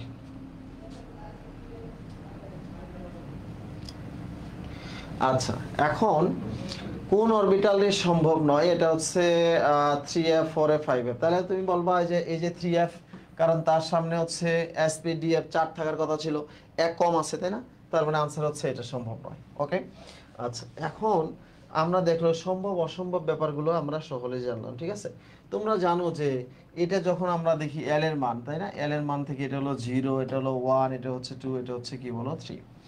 এখন যদি তোমাকে বলে যে 3p থেকে, ধরো হচ্ছে 3p থেকে এন এল এম এর মানটা বের করো, তোমাকে প্রশ্ন করছে। ঠিক আছে, আচ্ছা, এখন তাহলে এস এর মান 0 হয় কখন? যখন হচ্ছে মানে এস অরবিটাল এবং গোলাকার হয়, তাহলে এল এর মান 0 হলে এস অরবিটাল হয়। 3p থেকে, তার মানে আমরা প্রথমটা পারবো হচ্ছে 3, তারপরেরটা হচ্ছে 1, তাহলে এম এর মান হচ্ছে কি বলো +-1, আমরা লিখবো হচ্ছে +1 0 -1, তাই না? ঠিক আছে, এটা এখন 3p থেকে NLM এর মানটা আমরা বের করতে পারলাম। ঠিক আছে, এখন এই ধরনের প্রশ্ন কিন্তু আমাদের সামনে অনেক আসবে, অনেক আসবে। ঠিক আছে, তো আমরা দেখি একটু ঘুরে ফিরে প্রশ্ন আসলে, নিয়ম জানলে বিয়ের আগে শ্বশুর বাড়ি যাওয়া সম্ভব। কোন অরবিটালটি গোলাকার নয়? দেখো, তোমরা দেখো তো হচ্ছে আমরা এস অরবিটাল নয় কোনটি সেটা খুঁজে বের করো, তাহলে আনসার হয়ে যাবে এস অরবিটাল নয় কোনটি। ঠিক আছে, সো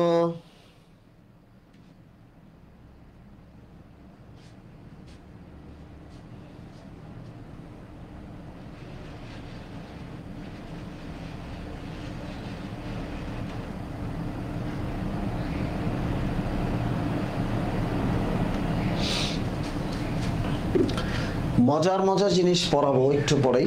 বর্ণ বর্ণালী, জীবনে একবার বর্ণ পড়াবো, আজীবন বর্ণ আর মনে হচ্ছে ঝামেলা হবে না। ঠিক আছে, সো কোন অরবিটালটি গোলাকার নয়? ঠিকই হচ্ছে, দেখো এল এর মানটা হচ্ছে 0 কোনটা নয়, এই এল এর মানটা হচ্ছে পি, পি মানে হচ্ছে ডাম্বেল আকৃতি, তাই না? আনসার হবে সি। সো এই ধরনের প্রশ্ন আসলেই তোমরা আসলে এখন পারবা, তোমাদের আর কোনো সমস্যা হওয়ার কথা না। ঠিক আছে, সো আমরা এখন আসি হচ্ছে বর্ণলিপিতে জাল টাকা শনাক্তকরণ। এখান থেকে প্রশ্ন সবচেয়ে বেশি আসে, বর্ণ ও বর্ণালী থেকে একটা কোশ্চেন আসেই। ঠিক আছে, 1 নম্বর হচ্ছে বর্ণ আর 2 নম্বর হচ্ছে হলো বর্ণালী। ঠিক আছে, বর্ণ বর্ণালী থেকে একটা প্রশ্ন আসে, মনে রাখতে হবে বর্ণ দেয় শুধুমাত্র গ্রুপ 1 এবং 2। কি বলেছি বলো, মজা করে মনে রাখতে হবে, গ্রুপ 1 এবং 2 হচ্ছে বর্ণ দেয়। বর্ণ মানে যেটা ফ্লেম টেস্ট খালি চোখে দেখা যায়, মানে শিক্ষা পরীক্ষায় যে বর্ণ দেয় সেটা খালি চোখে দেখা যাচ্ছে, সেটাকে আমরা বলি বর্ণ। এবং হচ্ছে বর্ণালীটা কি, বর্ণালীটা দেখি সেটা বর্ণালী বলতে আমরা এখানে হাইড্রোজেন বর্ণালী পড়বো। ঠিক আছে, আচ্ছা, সারা জীবন মুখস্থ করছো তাই না? গ্রুপ 1 এর যে বর্ণ দেয় সেটা হচ্ছে যে গ্রুপ 1 গ্রুপ 2। গ্রুপ 1 কে আমরা বলতে পারি হাই, লিনাকে রুবি সেচে ফেলেছে। অনেকে পোলাপান মজা করে বলে হুসাইনের সামনে লিনাকে রুবি সেচে ফেলেছে, হুসাইন কিছুই বলেনি। আচ্ছা, গ্রুপ 2 এর ক্ষেত্রে দেখো হচ্ছে বিরিয়ানি, মুগলাই, কাবাব সরিয়ে বাটিতে রাখো। আচ্ছা, রাখলাম। ঠিক আছে, এখন আহ, তোমরা দেখো এই হাইড্রোজেনের ক্ষেত্রে আমরা পড়বো হচ্ছে হাইড্রোজেন বর্ণালী। ঠিক আছে, কি পড়বো? হাইড্রোজেন বর্ণালী। এই বেরিলিয়াম ম্যাগনেসিয়াম শিক্ষা পরীক্ষায় বর্ণ দেয় না, কারণ তাদের আকার ছোট। বাকিগুলো তোমরা মনে রাখবা। ওই যে ছন্দমন্দ কবিতা সবসময় কাজে লাগে না, কিছু জায়গায় ছন্দ সমস্যা আছে। যেমন লিথিয়াম উজ্জ্বল লাল ক্রিমসন, সোডিয়াম সোনালী হলুদ, পটাশিয়াম বেগুনি, রুবিডিয়াম লালচে বেগুনি, ক্যালসিয়াম হচ্ছে ইটানে লাল, স্টনশিয়াম টকটকে লাল, বেরিয়াম কাঁচা আপেলের মতো সবুজ, আর রেডিয়াম হচ্ছে লাল। যত তেজস্ক্রিয় আছে সবই লাল, মনে রাখবা, পৃথিবীতে যত তেজস্ক্রিয় আছে সব লাল। ফ্রান্সিয়ামও লালচে হবে। ঠিক আছে, আচ্ছা, এখন দেখো পরীক্ষায় বেশি আসে কোনটা? রুবিডিয়াম। তো রুবিডিয়াম বর্ণটা একটু ঝামেলা, সবাই হচ্ছে এটা মনে রাখতে পারে না। আমি এভাবে মনে রাখি, আরতে হচ্ছে রেড আর বিতে হচ্ছে বেগুনি। মনে রাখি এটা হচ্ছে লালচে বেগুনি, তোমার হচ্ছে আহ, তোমার রেড বেগুনি।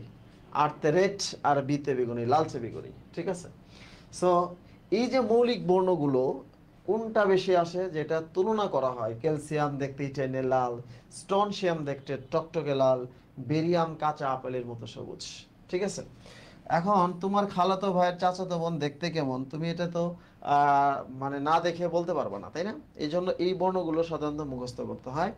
কিন্তু তোমার মানে হচ্ছে এটা এইভাবে বলি, ধরো তুমি একজনের সাথে যখন দেখবা পরিচয় হলো, তার সাথে রোমান্টিক কথা হবে, গল্প হবে, ইত্যাদি হবে, তুমি তাকে কোনোদিনই চিনতে পারবে না। আফটার ম্যারিজ, বিয়ের পরে বোঝা যায় যে স্বামীটা কেমন ছিল আর স্ত্রীটা কেমন ছিল।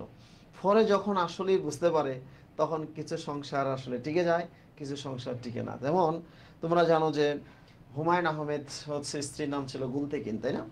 গুলতেকিন মানে মহাবিশ্বের আশ্চর্য চিন্তা করছিল যে যিনি এত চমৎকার মানে রোমান্টিক লেখা লেখে, প্রকৃতি সম্বন্ধে এত গবেষণা করে, সেই হুমায়ুন আহমেদের স্ত্রী হতে পাওয়াটা একটা গর্বের।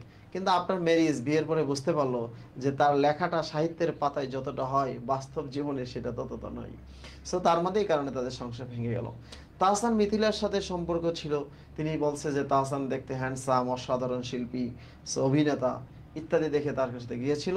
কিন্তু বিয়ের পর দেখা গেল যে তাদের সেই দাম্পত্য জীবনের সেই জায়গাটা আর থাকলো না।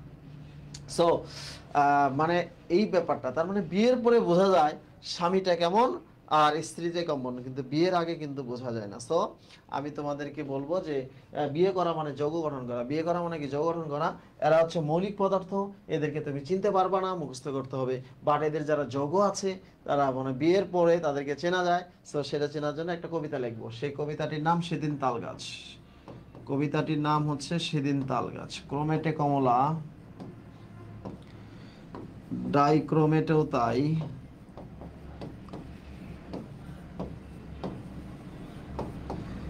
গোলাপি এখন ট্রেনে,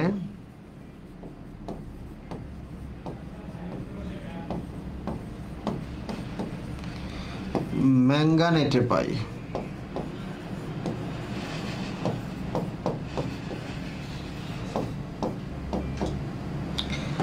ক্রোমেটে কমলা, ডাইক্রোমেটে তাই, গোলাপি এখন ট্রেনে, ম্যাঙ্গানেটে পাই। সো আমরা যেটা বলছিলাম তোমাদেরকে, দেখো হচ্ছে ক্রোমেট আর ডাইক্রোমেট দেখতে হচ্ছে কি কমলা বর্ণ, তাই না? হচ্ছে আমরা লিখবো হচ্ছে ক্রোমেট আর হচ্ছে ডাইক্রোমেট দেখতে কেমন? কমলা। ঠিক আছে, আর ম্যাঙ্গানেট দেখতে হচ্ছে কি গোলাপি। জাস্ট এই দুইটি বর্ণ মনে রাখবা, তাহলে গ্রুপ 1 এবং 2 এর সমস্ত যৌগের বর্ণ তোমার শেষ। মানে গ্রুপ 1 এবং 2 এর যদি যে কেউ এই ক্রোমেট ডাইক্রোমেটের সাথে আসে, তার বর্ণ হচ্ছে কমলা।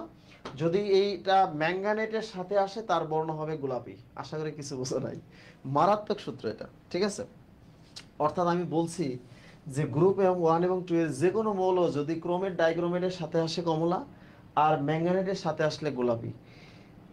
এখন ধরো হচ্ছে প্রশ্ন হলো যে পটাশিয়াম ডাইক্রোমেট দেখতে কেমন? কমলা। সোডিয়াম ডাইক্রোমেট দেখতে কেমন? কমলা। সোডিয়াম ডাইক্রোমেট, সিজিয়াম ডাইক্রোমেট দেখতে কেমন? কমলা। যদি বলে পটাশিয়াম ক্রোমেট দেখতে কেমন? কমলা। তুমি বলবা বেরিয়াম ক্রোমেট দেখতে কেমন? কমলা। মানে এর সাথে যে আসবে সেটাই হচ্ছে কমলা। আবার ম্যাঙ্গানেটের সাথে যে আসবে সেটি হচ্ছে গোলাপি। যেমন পটাশিয়াম পার ম্যাঙ্গানেট গোলাপি, সোডিয়াম পার ম্যাঙ্গানেট গোলাপি, বেরিয়াম পার ম্যাঙ্গানেট গোলাপি, সিজিয়াম পার ম্যাঙ্গানেট গোলাপি। এর সাথে যে আসবে সেটাই গোলাপি। এখন প্রশ্ন হচ্ছে সবসময় কি ক্রোমেট ডাইক্রোমেট আর ম্যাঙ্গানেট থাকবে? না। লেখো এছাড়া গ্রুপ 1 এবং 2 এর সমস্ত যৌগের বর্ণ সাদা। আমরা কি বলছিলাম? এছাড়া গ্রুপ 1 এবং 2 এর সমস্ত যৌগের বর্ণ সাদা। ঠিক আছে, তাহলে অসাধারণ সূত্র। তার মানে হচ্ছে তোমাকে যদি প্রশ্ন করি সোডিয়াম ক্লোরাইড দেখতে কেমন, বলবা সাদা। তোমাকে যদি বলি ক্যালসিয়াম ক্লোরাইড দেখতে কেমন? সাদা। সোডিয়াম হাইড্রোক্সাইড দেখতে কেমন? সাদা। ক্যালসিয়াম নাইট্রেট দেখতে কেমন? সাদা। ক্যালসিয়াম ফসফেট দেখতে কেমন? সাদা। সো এছাড়া গ্রুপ 1 এবং 2 এর সমস্ত যৌগের বর্ণ সাদা। আশা করি বর্ণ নিয়ে তোমাদের আর কোনো সমস্যা হবে না। আমি যে অসাধারণ সূত্রটা শিখাইলাম, এটা একটু কমেন্ট করো যে এটা তোমরা বুঝতে পারছো কিনা। ঠিক আছে, এই মহান সূত্রটা তোমরা বুঝতে পারছো কিনা? দিস ইজ হুসাইনস ল। বর্ণ দেখে আসলে চোখে চোখে বর্ণ বলা যায় কিনা। ঠিক আছে, বর্ণ বলতে পারবা কিনা বলো।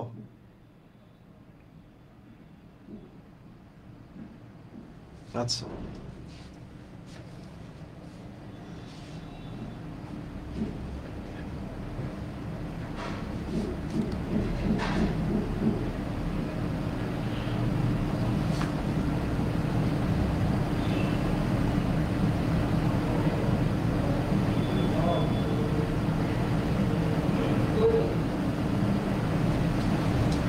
ওকে, আচ্ছা, এখন আসি আমরা তোমাদের সেই মহান জিনিসটি, সেটি হচ্ছে বর্ণালী মিতি হাইড্রোজেন বর্ণালী। ঠিক আছে, ধরে নাও কি বলবো,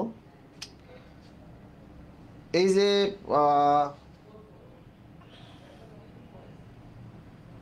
তোমার ডোনাল্ড ট্রাম্প, সকালে ঘুম থেকে উঠলা, উঠে দেখলা ডোনাল্ড ট্রাম্প তোমার বাড়ির সামনে পেঁয়াজ, মরিচ, লবণ ইত্যাদি কিনতেছে। তুমি তো অবাক হয়ে যাবা যে আসলে কি বলেন ভাই এটা। ঠিক আছে, যদি সত্যি দেখো যে আসলে ডোনাল্ড ট্রাম্প তার নিজের কাজ নিজে করতেছে, তাহলে ডোনাল্ড ট্রাম্প আরো বেশি মহানুভব হয়ে যাবে পৃথিবীতে। সে হচ্ছে মহামানব হয়ে যাবে, কারণ সে অতি সাধারণভাবে জীবনযাপন করতেছে। তো আসলে ইলেকট্রনগুলো যখন লাফ দিয়ে উচ্চ স্তর থেকে নিচু স্তরে আসে, সে কিছু পরিমাণ ইলেকট্রন ত্যাগ করে আসে। এই ত্যাগকৃত ইলেকট্রনগুলোই আমাদের কাছে বিভিন্ন ধরনের বর্ণ হিসেবে দেখা দেয়। আমরা এগুলোকে বলি লাইমেন, বামার, প্যাস্টেন, ব্রাকেট ইত্যাদি। যেমন দেখো, সেটি হচ্ছে যদি N1 এর মান হচ্ছে 1 হয় এবং এটাকে আমরা বলি হচ্ছে তোমার তাহলে এটা আসবে হচ্ছে N2 থেকে, তার মানে এক ঘর উপর থেকে আসবে, এটা আসবে হচ্ছে 2 অথবা 3 অথবা 4 এইভাবে আসবে। ঠিক আছে, এখন ধরো N1 এর মান যদি হচ্ছে 2 হয়, তাহলে N2 এর মানটা তার আপার ঘর এক ঘর উপরে থেকে আসবে। ঠিক আছে, 3 4 5, ঠিক আছে, এইভাবে আসবে। যদি N1 এর মানটা হচ্ছে 3 হয়, তার মানে হচ্ছে N2 এর মানটা একটু তার উপর থেকে আসবে, 4 5 6 এভাবে আসবে। ঠিক আছে, যদি N1 এর মানটা হচ্ছে 4 হয়, N2 এর মানটা হচ্ছে 5 থেকে 5 6 7 এভাবে আসবে। ঠিক আছে, যদি N1 এর মানটা হচ্ছে 5 হয়, তাহলে N2 এর মানটা আসবে হচ্ছে 6 7 8 এভাবে আসবে। ঠিক আছে, এখন N1 এর মান যদি হচ্ছে 6 হয়, তাহলে N2 এর মানটা আসবে 7 8 9 এভাবে। এখন তুমি দেখো যে একটা ইলেকট্রন, প্রথম ইলেকট্রন যেখানে লাফ দিয়ে আসে, এখানে যেটা লাফ দিয়ে আসে এক নাম্বারে সে লাফ দিয়ে আসলো, কোথায় আসছে? এক নাম্বারে। তখন তার নাম হচ্ছে লাইমেন সিরিজ। ঠিক আছে, লাইমেন। যখন এটাকে 3 থেকে 2 আসলো, 2 নাম্বার সিরিজের নাম হচ্ছে হলো বামার সিরিজ। কি সিরিজ হচ্ছে? বামার সিরিজ। যখন 4 থেকে 3 আসবে, তখন সেটা হচ্ছে প্যাস্টেন সিরিজ। প্যাস্টেন প্যাস্টেন সিরিজ। যদি 5 থেকে 4 আসে, তখন সেটার নাম হচ্ছে ব্রাকেট সিরিজ। ব্রাকেট। ঠিক আছে, 6 থেকে যদি 5 আসে, তাহলে সেটার নাম হচ্ছে ফুন্ড সিরিজ। ফুন্ড। যদি 7 থেকে 6 আসে, তাহলে সেটার নাম হচ্ছে হামফ্রিজ সিরিজ। এগুলো শুধু নাম্বারগুলো মনে রাখবা, 1 2 3 4 5 6। ঠিক আছে, তো আমি এভাবে মনে রাখি। সেটা হচ্ছে আমাদের এক স্টুডেন্ট ছিল লাইলি। তো লাইলি আসলে চান্স পেয়েছিল। চান্স পাওয়ার পরে আমরা বাড়িতে যাই, দেখি লাইলি বাসায় নাই। তো লাইলি বাসায় না থাকার কারণে আমরা তাকে ফুলের সংবর্ধনা দিলাম তার বাবাকে। তুমি যখন চান্স পাবা, তোমাকে সংবর্ধনা দেওয়া হবে, তোমার বাবাকে দেওয়া হবে, তোমার মাকে দেওয়া হবে, আর কেউ থাকলে তাকে দেওয়া হবে। চান্স পেলেই ফুলের মালা, আর চান্স না পেলে জুতার মালা। ঠিক আছে, লাইলির বাবা পেল বাস্কেট বাস্কেট ফুল হাই। ঠিক আছে, তার মানে হচ্ছে নাম্বার মনে রাখতে হবে। লাতে লাইমেন সিরিজ, বাতে বামার সিরিজ, পেতে প্যাশন সিরিজ, বাতে ব্রাকেট সিরিজ, পোতে ফুন সিরিজ, হাতে হামপ্রি সিরিজ। নাম্বার 1 2 3 4 5 6।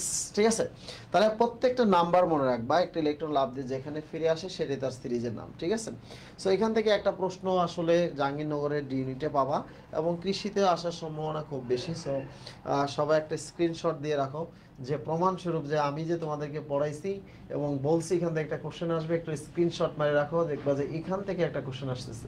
স্ক্রিনশট মেরে রাখো। ওকে, আচ্ছা, ওকে।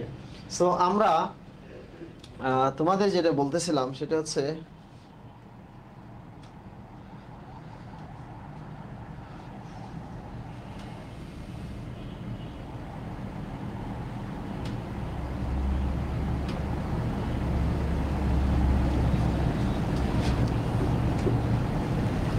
আচ্ছা, এখন দেখো তো আমরা যেটা বলতেছিলাম সেটি হচ্ছে যে এই কথাগুলো তোমরা লিখছো কিনা, একটু দ্রুত লিখতে হবে, স্পিড বাড়াইতে হবে। যাদের স্পিড খুব কম তারা লাইভ বা হ্যান্ড ওয়াশ ব্যবহার করবা। তো সাবান স্লো নাকি রে বান্টি, ঠিক আছে। এখন দেখো সামনের দিকে আগাও। আমরা যেটা বলছিলাম সেটি হচ্ছে যে আহ, এই প্রশ্নটি দেখো, হাইড্রোজেন পারমাণবিক প্রণালীর কোন সৃষ্টিতে দৃশ্যমান পাওয়া যায়? তোমরা জানো যে বামারে দৃশ্যমান পাওয়া যায়, বামা রশ্মিতে, এটা তোমরা নিজেরাই জানো, কিন্তু আসলে প্রশ্নটা হচ্ছে যেটা দেখো, হাইড্রোজেন পারমাণবিক প্রণালী প্যাসচেন সিরিজের জন্য কোনটা সঠিক? তুমি শুধু সর্বনিম্ন মানটা দেখবা, প্যাসচেন কয় নম্বরে আছে সেই নাম্বারটা দেখে তোমরা আনসার করে ফেলো। কুইক কুইক আনসার গেলে ফেলো। সাউন্ড একেবারে ক্লিয়ার, যাদের সাউন্ড সমস্যা আছে তারা হেডফোন লাগাও অথবা নতুন করে জয়েন করো।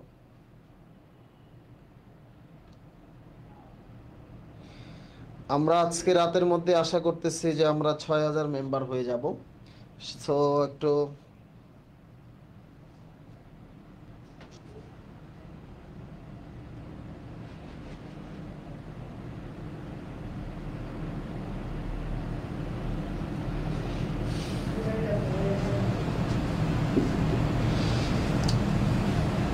আচ্ছা, প্যাশন দেখো n1 এর মানটা 3 কোনটা? এই যে দেখো যেটা 3, ঠিক আছে, আনসার হবে সি। তোমরা এত দেরি করলে হবে? হ্যাঁ, ভেরি গুড, আনসার হবে সি, আনসার হবে সি। ওকে, আচ্ছা এখন আমরা বর্ণালী পড়লাম, আচ্ছা আচ্ছা, কিছু প্রশ্ন আছে যেগুলো আসলে তোমাদের আনসার করতে হবে। সেটা দেখো যে হচ্ছে ইউভি রশ্মি সেটা নীল বর্ণের জন্য কোনটা হয়? নীল বর্ণের জন্য হচ্ছে এটা, কোন বর্ণের জন্য কোনটা, এগুলো পরীক্ষায় আসে, ঠিক আছে। সবুজ বর্ণের জন্য কোনটা, নীল বর্ণের জন্য কোনটা, ইউভি রশ্মি, এগুলো আসলে জাহাঙ্গীরনগরের প্রশ্ন, কৃষিতে একটু কম আসে। আচ্ছা, জাল টাকা শনাক্তকরণের জন্য, ঠিক আছে, জাল টাকা শনাক্তকরণের জন্য আলোকের তরঙ্গ দৈর্ঘ্য কত? ঠিক আছে, এই ধরনের কোশ্চেন তোমাদের হচ্ছে পরীক্ষায় অনেকবার আসবে। এগুলো একটা ছক আমি নেটওয়ার্ক বইতে দিয়েছি, সুন্দর করে ছকটা পড়বা, তাহলে আর আচ্ছা আর কোনো সমস্যা হবে না, ঠিক আছে। ছকটা ক্লিয়ার করবা, ওকে।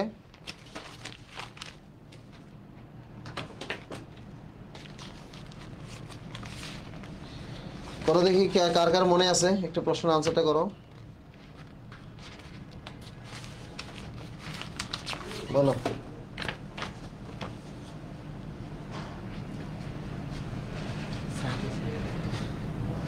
আচ্ছা, 19 আনসার হচ্ছে বাংলাদেশ হবে, তাই না? কেন হচ্ছে 230? এগুলো হচ্ছে আসলে মনে রাখার মতো শব্দ।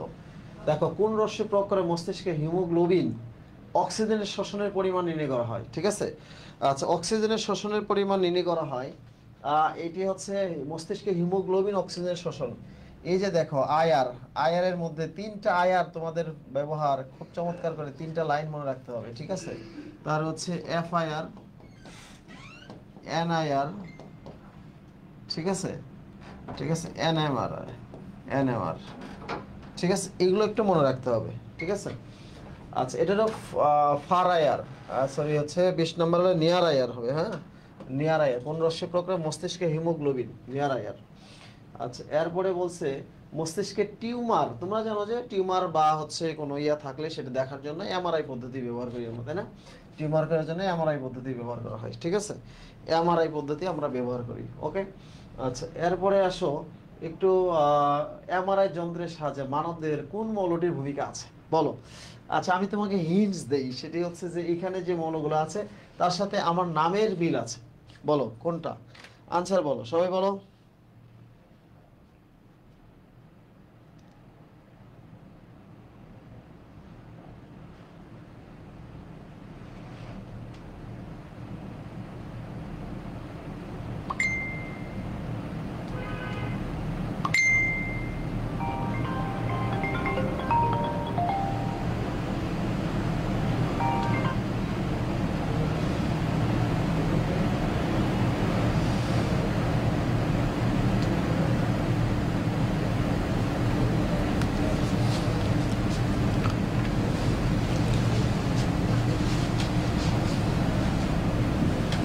ওকে, আচ্ছা, ম্যাক্সিমামে আনসার করছো যে হচ্ছে আনসার হবে সি, ওকে, হাইড্রোজেন ভাইয়া অক্সিজেন ক্লাস, ওকে। আচ্ছা, এরপরে আসো হচ্ছে রক্তের শ্বেতকণিকা বৃদ্ধি ও রোগ প্রতিরোধ শক্তিতে বৃদ্ধি করে কোনটা? আচ্ছা, এটা একটা হচ্ছে তোমরা দেখো, এটা হলো হলো ফার আয়ার, ঠিক আছে, বলছি যে নিয়ার আয়ার, যে মিডল আয়ার, ফার আয়ার, এই তিনটা ইউভি, এগুলোর একটু ব্যবহারগুলো জানবা, জাস্ট ইউজিং ভেরি, ব্যবহারগুলো এগুলো পরীক্ষায় আসে, ঠিক আছে। জাহাঙ্গীরনগর 19-20 জাহাঙ্গীরনগর বিশ্ববিদ্যালয়ের জন্য যারা টার্গেট আছে যে জাহাঙ্গীরনগর বিশ্ববিদ্যালয়ে চান্স পেতে হবে, তারা ডিউনিটে অবশ্যই ফার্মোলয়েজ বইটা সলভ করে যাওয়া। একবারে ডাইরেক্ট কোশ্চেন কমন করে ফার্মোলয়েজ থেকে, কোনো আসলে ডাউট নাই, ডাইরেক্ট কোশ্চেন কমন, ঠিক আছে। আচ্ছা, এবার আসি হচ্ছে দ্রাব্যতা। জাস্ট আমি হচ্ছে তোমাদেরকে তিনটা ছোট ছোট কথা বলবো, এই তিনটা ছোট ছোট কথা থেকেই প্রশ্ন আসবে। আজকে আমি তোমাদের অঙ্ক করাবো না, টোটাল আমি 40টা অঙ্ক করাবো, এই 40টা অঙ্ক থেকেই সবসময় প্রশ্ন আসবে, ঠিক আছে। তো দ্রাব্যতা নিয়ে আমরা আসলে ছোট ছোট কথা বলবো। আমরা আসলে ক্লাসের মোটামুটি আজকে কিন্তু ক্লাস হচ্ছে একদম আর হচ্ছে আধা ঘন্টার মধ্যে শেষ হয়ে যাবে। সো আমরা আজকে লং টাইম ক্লাসে যাচ্ছি না। সো দ্রাব্যতা, দ্রাব্যতার গুণফল এবং দ্রাব্যতার নীতি, ঠিক আছে। এখন আমরা যদি বলি যে দ্রাব্যতা, সাধারণত আসলে এটা আমরা অঙ্ক করব, সেটা হচ্ছে আমরা আজকে আমরা সেটা নিয়ে আসবো না। এম ছোট এম মানে ছোট ভর, বড় এম মানে বড় ভর, এটা হচ্ছে দ্রাব্যতা, ঠিক আছে। আচ্ছা, দ্রাব্যতা গুণফল সেটা হলো কেএসপি, এটা ঠিক আছে। আর আয়নিক গুণফলটা হচ্ছে কেআইপি। এটার মধ্যে সম্পর্কটা বিভিন্ন জায়গায় খুব বেশি আসে পরীক্ষার ক্ষেত্রে, যে এদের মধ্যে সম্পর্কটা কি, ঠিক আছে। সেটা হচ্ছে যদি কখনো দেখো যে KIP is greater than KSP, তাহলে বেশি হয়, তাহলে সেটা পদক্ষেপ পড়ে। আমি আসলে মনে রাখি কিভাবে এটা, সেটা আমার মনে থাকে কিভাবে তোমাদের সাথে শেয়ার করি। যে কেআইপি মানে হচ্ছে আয়নিক গুণফলের কথা বলছে, তাহলে আয়নিক গুণফল মানে আয়নিক পদার্থগুলো কঠিন হয়, আর কঠিন পদার্থের পরিমাণ বেশি হলে সেটা কি হবে, তলানি জমবে, নিচে যা জমা হয়ে যাবে, নিচে পড়ে যাবে, ঠিক আছে। সো এই কারণে হচ্ছে এটা কেআইপি বা কেএসপি, ঠিক আছে। 2 নাম্বারটা হচ্ছে তোমরা জানো যে কেআইপি আর কেএসপি যদি সমান হয়, তাহলে সেটা হচ্ছে কি বলো, সম্পৃক্ত হবে, ঠিক আছে, সম্পৃক্ত হবে। এই দুইটা কিন্তু আমরা কনফিউজড হওয়ার কথা। এটার উল্টা যদি হয়, 1 নাম্বারের উল্টা, যে কেআইপি কেএসপি বেশি হবে, তাহলে দ্রবণটা অতিপৃক্ত হবে, ঠিক আছে, অতিপৃক্ত হবে, ঠিক আছে। এটা হচ্ছে আমি দেখো এগুলা কত ছোট ছোট করে বোল্ড লাইন অনুযায়ী আমি তোমাদেরকে ইয়া করে দিছি। সো একটা জিনিস মনে রাখতে হবে যে নেটওয়ার্ক গাইডটা আসলে একটা অন্যরকম জিনিস, ঠিক আছে। সো আমরা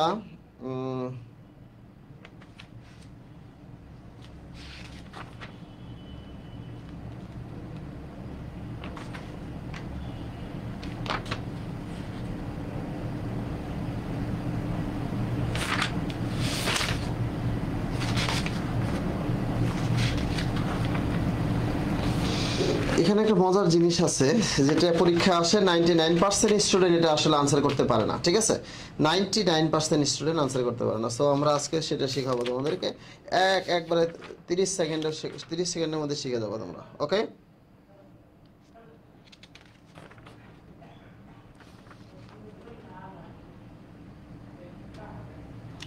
এই অধ্যায়টা অনেক আননেসেসারি জিনিস আছে, কখনোই ভর্তি পরীক্ষা প্রশ্ন আসে না, বাট হচ্ছে তোমরা অনেক ভয় পায়, এগুলো হচ্ছে পড়াশোনা ছেড়ে দাও। সো আমরা সেগুলোকে সুন্দরভাবে গুছিয়ে দিব আজকে, নো ডাউট।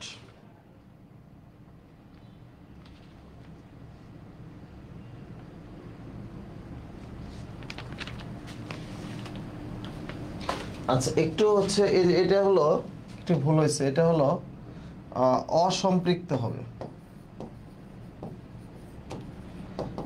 এই জন্য আমি একটু দেখলাম যে অতিপৃক্ত আর অধিকৃপ্ত শব্দটা সেম, ঠিক আছে, আমার কাছে কনফিউজ লাগতেছিল। সো এটা হলো হচ্ছে এটা সম্পর্কটা, এটা এইভাবে মনে রাখতে হবে, ওকে। আচ্ছা, এখন প্রশ্ন হচ্ছে যে এই দ্রাব্যতা ডিপেন্ড করে কিসের উপরে, এটা মনে রাখবে এভাবে, প্রতাপ, ঠিক আছে। দ্রাব্যটা 3টা বিষয়ের উপর ডিপেন্ড করে, সেটা হচ্ছে দ্রবের প্রকৃতি, সেটা কি পানি নাকি চিনি, মানে পানি নাকি দুধ, তাই না, দ্রবের প্রকৃতি, লবণ নাকি চিনি দ্রাবক, তারপরে হচ্ছে পানি নাকি দুধ, এরকম। তারপরে হচ্ছে তাপমাত্রা, আর পথে হচ্ছে প্রেসার বা চাপ, ঠিক আছে, প্রেসার বা চাপ, 3টা বিষয়ের উপর ডিপেন্ড করে। এখন একটা জিনিস আছে, এখানে হচ্ছে তোমার হেনরি সূত্র আছে। হেনরি হলো তোমার হচ্ছে তরল ও গ্যাসের মধ্যে যদি বিক্রিয়া না হয়, তাহলে এটা হচ্ছে দ্রাব্যতার সাথে চাপের সম্পর্ক সমানুপাতিক। দ্রাব্যতা বাড়লে চাপ বাড়বে, চাপ বাড়লে দ্রাব্যতা বাড়বে, চাপ কমলে দ্রাব্যতা কমবে, ব্যাপারটা এরকম, ঠিক আছে। সো এটাকে আমরা হেনরি ধ্রুবক হচ্ছে এইভাবে লিখতে পারি, হেনরি ধ্রুবক। সো এটা হচ্ছে মনে রাখতে হবে, নর্মাল বিষয়। সেটা আমরা একটু দেখি যে হচ্ছে দ্রাব্যতা বাড়লে চাপ বাড়বে, চাপ কমলে দ্রাব্যতা বাড়বে, সরি চাপ কমলে দ্রাব্যতা কমবে, মানে সমানুপাতিক সম্পর্ক, জাস্ট সমানুপাতিক সম্পর্ক, ঠিক আছে। সো এটাকে হেনরি সূত্র বলছে, যে হেনরি হচ্ছে দ্রাব্যতার সাথে চাপের সম্পর্ক হলো সমানুপাতিক সম্পর্ক, ঠিক আছে। সো আমরা একটু দেখে আসি যে এই ধরনের প্রশ্ন আমরা আসলে কোথাও পাই কিনা। সেটি হচ্ছে যে, আচ্ছা এখানে একটা জিনিস কোশ্চেন আছে যে সম আয়ন, ঠিক আছে, এটা পরীক্ষা আসে। সম আয়ন, দেখো সমায়ন মানে হচ্ছে যে সেম আয়ন হবে এবং সেখানে তাদের বৈশিষ্ট্যগুলো একই জায়গা থেকে উৎপন্ন হবে। তুমি একটু লক্ষ্য করে দেখো যে হচ্ছে এখানে দেখো, এখানে সেম আয়ন কি এস প্লাস, দুটাতে কিন্তু সেম আয়ন কিন্তু এস প্লাস আছে, আর বাকি কোথাও আছে নাই। আর এটা দেখো বিপরীত আয়নটা কি এস টু মাইনাস আর সিএল মাইনাস, ঠিক আছে। তার মানে সম আয়ন মানে হচ্ছে সেম আয়ন, ঠিক আছে, আনসার হলো সি। বুঝতে পারছো? আর কোথাও আছে নাই, এটা হলো সমায়ন। সমায়ন ফলে দ্রাব্যতা হ্রাস পায়, ঠিক আছে, দ্রাব্যতা সমায়নের প্রভাবে দ্রবণের দ্রাব্যতা হ্রাস পায়। এবং দেখবা হচ্ছে একটা সমায়নের মধ্যে একটা দুর্বল থাকলো, একটা সবল থাকলো, তার ফলে হচ্ছে দেখবা দুর্বলের উপর তো সবলের প্রভাব সবসময় থাকবে, ঠিক আছে। এই দুর্বলটার কারণে দ্রাব্যতা হ্রাস পাচ্ছে, ঠিক আছে। কারণ হলো ধরো এটা এই যে এটা এই দুই মানে এটা হলো সবল, এটা হলো দুর্বল, তাই না? ধরো এটা মান 5, এটা মান 10, তার মানে হচ্ছে কি দ্রাব্যতা কমে যাবে না? যদি দুটো 10-10 হইতো তাহলে বেড়ে যেত, একটা 5 একটা 10 মানে কমে যাচ্ছে, দুর্বলতার কারণে তার দ্রাব্যতা হ্রাস পেয়ে যাচ্ছে, ঠিক আছে। সো মানে আমরা অঙ্ক করব না আজকে, বিকজ অঙ্কগুলো আমরা হচ্ছে 40টা অঙ্ক করব, তার মধ্যে বাংলাদেশে যেখানে যাবা সেখান থেকে তুমি কমন পাবা, ঠিক আছে। প্রিয় ভাই ভাই বোনেরা, কি অবস্থা তোমাদের? আমরা শেষের দিকে চলে আসছি একেবারে, ঠিক আছে। ওকে, সো আমরা একটু জিনিস তোমাদেরকে শিখে আসি, সেটি হচ্ছে যে শনাক্তকরণ। দেখো এই ধরনের প্রশ্ন হচ্ছে শনাক্তকরণ, একটা কোশ্চেন আসবেই, ঠিক আছে। শনাক্তকরণ, শনাক্তকরণ হচ্ছে আসবে তোমাদের হচ্ছে এই শনাক্তকরণের মধ্যে একটা আছে হচ্ছে প্লাস বা ক্যাটায়ন শনাক্তকরণ, একটা হচ্ছে মাইনাস শনাক্তকরণ, ঠিক আছে। তো প্লাস বা ক্যাটায়ন শনাক্তকরণ, মাইনাস ক্যাটায়ন শনাক্তকরণে দেখবা হচ্ছে একটা চার্ট আছে প্লাস শনাক্তকরণ। আমি তোমাকে ইম্পর্টেন্ট কিছু জিনিস লিখে দিচ্ছি, যে সব কিছু আসলে জানার দরকার নেই। সেটা হচ্ছে Fe2+ অথবা Fe3+, ঠিক আছে। একটা রক্তবর্ণ দেয়, একটা রক্তবর্ণ দেয় না, এইটুকু মনে রাখবা। তারপর হচ্ছে কপার প্লাস হচ্ছে Copper2+, ঠিক আছে। তারপরে আমরা পড়বো হচ্ছে অ্যামোনিয়াম প্লাস, নেসলার দ্রবণ, ঠিক আছে, নেসলার দ্রবণ। তারপরে হচ্ছে ক্যালসিয়াম 2+, ঠিক আছে। তারপর হলো মাইনাসের ক্ষেত্রে দেখো এই যে নাইট্রেট আয়ন পড়বো, কেন? বলয় পরীক্ষা, এটাকে বলয় পরীক্ষা দিয়ে বাদামি রিং দিয়ে শনাক্তকরণ করা যায়, তোমরা নিজেরা পড়ে নিবা। তারপরে ক্লোরাইড আয়ন পড়বো, তারপরে হচ্ছে তোমার সালফেট আয়ন পড়বো, ঠিক আছে, ঋণাত্মক আয়ন, এগুলো পড়বো। এবং ম্যাক্সিমাম ক্ষেত্রে দেখবা এখানে একটা সোডিয়াম প্লাসটা একটু পড়ে ফেলবা, যে তোমরা শুধু হচ্ছে অদক্ষেপের ফলে যে বর্ণটা দেয় সেটাই। যেমন এই যে সাদা অদক্ষেপ পড়ছে, ক্লোরিন হচ্ছে সাদা অদক্ষেপ পড়ে, সো এই জন্য আনসার তুমি হচ্ছে দেখবা এটা হলো সাদা অদক্ষেপ। কি অদক্ষেপ পড়তেছে সেটা তোমার জানালেই হবে। আরেকটা জিনিস কিন্তু পরীক্ষায় তোমাদেরকে আছে, আচ্ছা নেসলার দ্রবণ, যদিও এটা হচ্ছে আগে এটা ডিটেলস আলোচনা করা হতো, এখন যেমন নাই। নেসলার দ্রবণ হচ্ছে ক্ষারীয় পটাশিয়াম মার্কিউরিক আয়োডাইড। 99% স্টুডেন্ট এইটা পড়ে গেছে, কিন্তু পরীক্ষার হলে একটু ঘুরে আসছে, ঠিক আছে। K2AgI4, ঠিক আছে, এইভাবে আসছে, ঠিক আছে। তো K2AgI4 এইভাবে দুটোই কিন্তু মানে হচ্ছে নেসলার দ্রবণ, ক্ষারীয় মার্কিউরিক আয়োডাইড, ঠিক আছে, পটাশিয়াম ক্ষারীয় মার্কিউরিক আয়োডাইডে নেসলার দ্রবণ বলে। সে সংকেত একটার সাথে আরেকটা রিলেটেড আছে, সবই জানতে হবে। সো এগুলো একটু তোমরা একটু পড়বা, গ্রুপ বিকারক এবং আইন শনাক্তকরণ, ঠিক আছে, এগুলো হচ্ছে নিজে নিজে পড়ার জন্য খুব অ্যাপ্রোপ্রিয়েট, ঠিক আছে। সো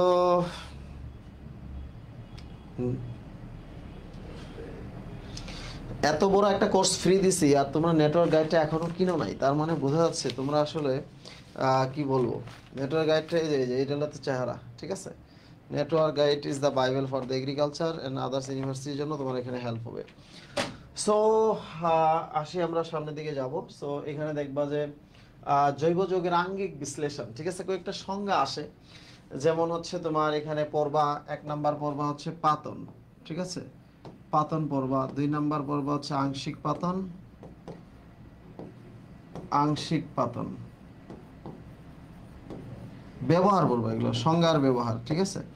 তারপরে বাষ্প পাতন বা স্টিম পাতন, সব পড়ার দরকার নেই, বাষ্প পাতন বা স্টিম পাতন, ঠিক আছে। এই যে ফলের নির্যাস তৈরিতে কি ব্যবহার করা হয়, ভেজাল তেল মুক্ত করার জন্য কি ব্যবহার করা হয়, এগুলো পরীক্ষা আসে, ঠিক আছে। যেমন একটা আসছে, কোন মিশ্রণকে তরল উপাদানকে তাপ প্রয়োগে বাষ্পে পরিণত করে, বাষ্পকে শীতল ও ঘনীভূত করে আবার তরলে পরিণত করে প্রক্রিয়াকে কি বলা হয়, একে বলা হয় পাতন। কেন বলবো, যে পাতন সমান হচ্ছে বাষ্পীভবন প্লাস ঘনীভবন, ঠিক আছে, দুটোর যোগফল, এই জন্য এটাকে বলা হয় পাতন, ঠিক আছে। সংজ্ঞা প্লাস ইউজেস, ব্যবহার তোমাকে জানতে হবে, সংজ্ঞা প্লাস ব্যবহার, ঠিক আছে। এরপর আসে ক্রোমাটোগ্রাফি, জাস্ট হচ্ছে একটা উদাহরণ আসে যে উন্নত মানের ক্রোমাটোগ্রাফির নাম কি, ঠিক আছে, এইভাবে আসে যে HPLC, high performance liquid chromatography. বর্তমানে আরো আছে আলট্রা পারফরমেন্স লিকুইড ক্রোমাটোগ্রাফি, এগুলা আসে পরীক্ষায়, ঠিক আছে। তো ক্রোমাটোগ্রাফিটা কি আসলে পৃথকীকরণ, তাই না? যেমন তুমি হচ্ছে অ্যান্টিবায়োটিক তুমি হচ্ছে ডিমের মধ্যে আছে কিনা সেটা কিভাবে বের করবা, তারপরে হচ্ছে তোমার খাদ্যের মধ্যে দুধের মধ্যে ভেজাল দিছে কিনা সেটা কিভাবে বের করবা, মানে হচ্ছে একেবারে তোমার হচ্ছে অনেক বেশি যেগুলো অনেক বেশি যেগুলো হচ্ছে মানে ঝামেলার, সেগুলো কমপ্লেক্স জিনিসগুলো তুমি কিভাবে বের করবা সেটাই আমরা শুরু থেকে শেষ পর্যন্ত যে বন্ধুগুলো ক্লাস করতেছিলাম তারাই আছে, খুব ভালো লাগতেছে আমার, ঠিক আছে। সো আমরা একটু দেখি। সো ক্রোমাটোগ্রাফি বলছি, ক্রোমাটোগ্রাফি মানে কি, পৃথকীকরণ পদ্ধতি, আলাদাকরণ, তাই না, কি কি ভেজাল আছে সেগুলো আলাদাকরণ পদ্ধতি, তার মানে হচ্ছে ক্রোমাটোগ্রাফি আমরা বলবো পৃথকীকরণ পদ্ধতি, ঠিক আছে। এক্সাম্পল গুলো আসবে, এটা সিলেবাসে নাই, তবু আমি তোমাদেরকে একটু দেখাই দিলাম, ওকে। এরপরে আসো তেজস্ক্রিয়তা, তোমরা জানো তেজস্ক্রিয়তা থেকে যদি কোশ্চেন আসে, তেজস্ক্রিয়তা থেকে হচ্ছে আলফা বিটা আর গামা রশ্মি থেকে কোশ্চেন আসবে। তো আলফা রশ্মির সংকেত তোমরা জানো যে হিলিয়াম নিউক্লিয়াসের প্রবাহ, হিলিয়াম 24 প্লাস মাইনাস হচ্ছে এটা, আর এটা হচ্ছে ইলেকট্রনের প্রবাহ, আর গামা তো গামা 00, ঠিক আছে। সো দেখা গেছে যে এই আলফা রশ্মির হচ্ছে চার্জ হচ্ছে +2 আর ভর হলো 4, প্রোটন সংখ্যা হচ্ছে 2, আর মানে বিটা হচ্ছে মাইনাস ইলেকট্রন। সো এখন এটা হচ্ছে বলছে যে এই নিউক্লিয়ার বিহেভিয়ার এক্স কে কি বলা হয়, ঠিক আছে। তোমার এখানে কাজ কি, তুমি যেটা করবা বাম আর ডান পাশে প্রোটন সংখ্যা মিলাবা, তাহলেই হয়ে যাবে। প্রোটন দাই আসল জিনিস। দেখো এখানে আলফা, এখানে আছে 2 7 আছে, ঠিক আছে। ওই পাশে আছে হচ্ছে 8, কি আছে বলো, 8 7 আছে আর 8 আছে, তার মানে এই দুটোর পার্থক্য কত, 1, ঠিক আছে। এটা দুটোর পার্থক্য যদি 1 হয়, তাহলে আমি যদি এটা বসাই তাহলে এটা হবে না, তার মানে এটা বসাইতে হবে, ঠিক আছে। তার মানে হলো যদি আমরা এটা বসাই,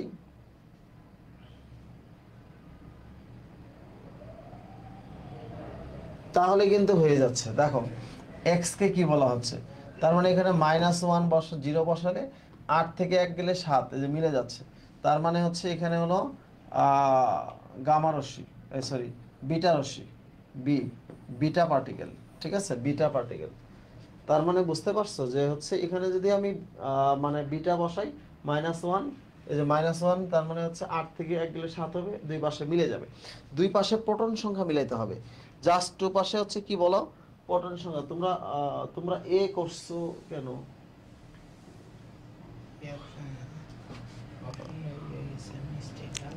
ফুল সিলেবাস কেন পড়তে হবে আমি বলি, সেটা হচ্ছে বিগত কয়েক বছর ধরে বলা হয় শর্ট সিলেবাসে কোশ্চেন, কিন্তু আসে ফুল সিলেবাস।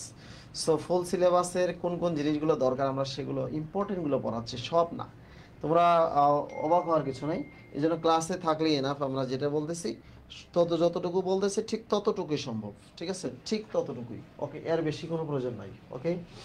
আচ্ছা, এখন আহ এই অধ্যায়ের এমন কোন টপিক আছে যেটা তোমাদের কাছে খুব খারাপ লাগে, সেটা নিয়ে আমি তোমাদের একটু কথা বলতেছি। সেটি হচ্ছে যে একটা কোশ্চেন প্রায়ই আসে, সেটি হচ্ছে তরঙ্গ দৈর্ঘ্য ও শক্তি। ঠিক আছে, লেখো তরঙ্গ দৈর্ঘ্য ও শক্তি। কৃষিতে কোশ্চেন আসছিল এটা, তরঙ্গ দৈর্ঘ্য ও শক্তি। যেমন আমরা যদি তোমাকে বলি যে মহাজগতের, একটা লাইন লিখবো, মহাজগতের গামা রঞ্জনকে অতি বেগুনি দৃশ্যে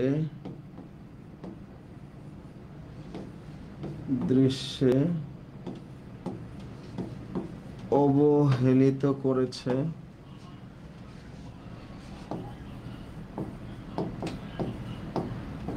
রেডিও টেলিভিশন।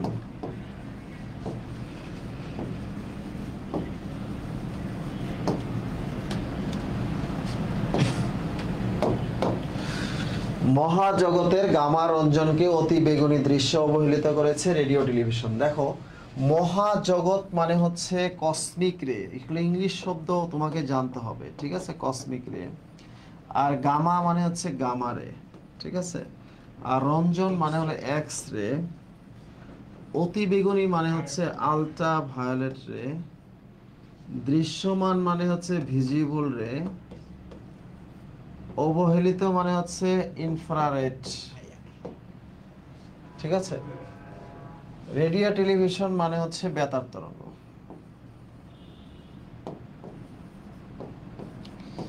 এই লাইনটা মনে থাকলে তুমি হচ্ছে দুটো জিনিস পাবা। ঠিক আছে, জাস্ট দুটো জিনিস। যতই সামনের দিকে যাচ্ছে তাদের তরঙ্গ দৈর্ঘ্য বাড়তেছে। ঠিক আছে, তরঙ্গ দৈর্ঘ্য বাড়তেছে। তার মানে সবচেয়ে বড় তরঙ্গ দৈর্ঘ্য হচ্ছে কার বলো, এই বেতার তরঙ্গ দৈর্ঘ্য হচ্ছে সবচেয়ে বড় তরঙ্গ দৈর্ঘ্য, সবচেয়ে বড়। তাহলে সবচেয়ে ছোট তরঙ্গ দৈর্ঘ্য হচ্ছে মহাজাগতিক রশ্মি। ঠিক আছে, তাহলে আমরা এটার যদি তরঙ্গ দৈর্ঘ্য সবচেয়ে কম, এর শক্তি সবচেয়ে বেশি। ঠিক আছে, তরঙ্গ দৈর্ঘ্য শক্তির বিপরীত। তার মানে এটার তরঙ্গ দৈর্ঘ্য সবচেয়ে কম, তার মানে শক্তি সবচেয়ে বেশি। ঠিক আছে, এটা তোমাদের মনে রাখলেই হবে।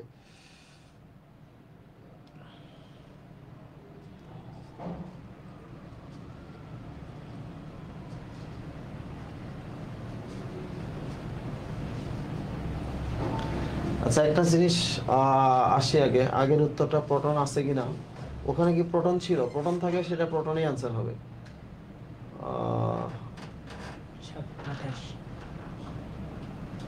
ওখানে যদি প্রোটন থাকে তাহলে প্রোটনই आंसर হবে।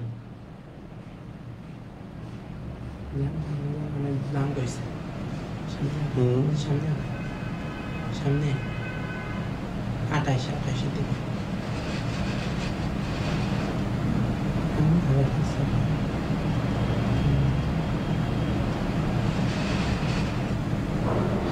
আচ্ছা, আমরা এখানে আসি, ওখানে দেখে নিও, যদি প্রোটন থাকে সেটা প্রোটনই आंसर হবে, কারণ হচ্ছে ওখানে যেহেতু উপরে নিচে মিলাতে হবে।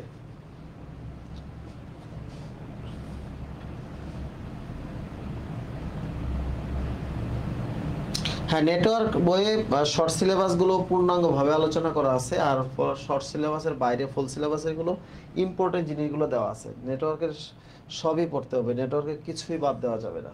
ঠিক আছে, আচ্ছা, এখন এ ধরনের বিষয়গুলো তোমাদের হচ্ছে ভর্তি পরীক্ষা আসতেছে। চলো, এখন আমাদের আসলে কাজটা কি? আমাদের কাজ হলো, আমরা যারা এখানে আছি তা আমাদের প্রত্যেকের কাজ হলো হচ্ছে ক্লাসগুলো মানে সুন্দর করে করা। দেখো, তুমি কি করবা, আজকে আমার ক্লাসটা হচ্ছে সুন্দর করে করবা, প্লাস হচ্ছে নেটওয়ার্ক বইটা হচ্ছে রিভিশন দেবে, একটা বই রিভিশন দাও, প্লাস হচ্ছে এক্সামটা দিবা, ওয়েবসাইটে এক্সাম দিবা। ঠিক আছে, দেখবা মোটামুটি তোমার হচ্ছে বাংলাদেশের যেখানে যাবা সেখানে তুমি হচ্ছে কেমিস্ট্রিতে অ্যাট লিস্ট, খারাপ স্টুডেন্ট হলো 90% মার্ক পাচ্ছ। যদি খারাপ স্টুডেন্ট হও তাও 90%, মানে আমি টাচ করি নাই এমন শব্দটা ভর্তি পরীক্ষায় আসবে না। ঠিক আছে, সেগুলো হচ্ছে তোমার জানতে হবে। তুমি তো সামনে ভর্তি পরীক্ষা আছে, সেখানে দেখলেই বুঝতে পারবা যে তোমার আসলে কিভাবে আসলে ক্লাসগুলো আসতেছে, কিভাবে তুমি সেগুলো আনসার করতে পারতেছো। ঠিক আছে, সো কারো কোনো কোশ্চেন থাকলে বলো, আমরা মোটামুটি শেষ অঙ্ক করাবো না, কারণ অঙ্ক আমরা একসাথে 40টা অঙ্ক করাবো। তোমরা অঙ্ক সলভ করার সময় অঙ্ক সলভ করতে যাও না। অঙ্ক তো জানো আমি 10 সেকেন্ডে আনসার করে দিব।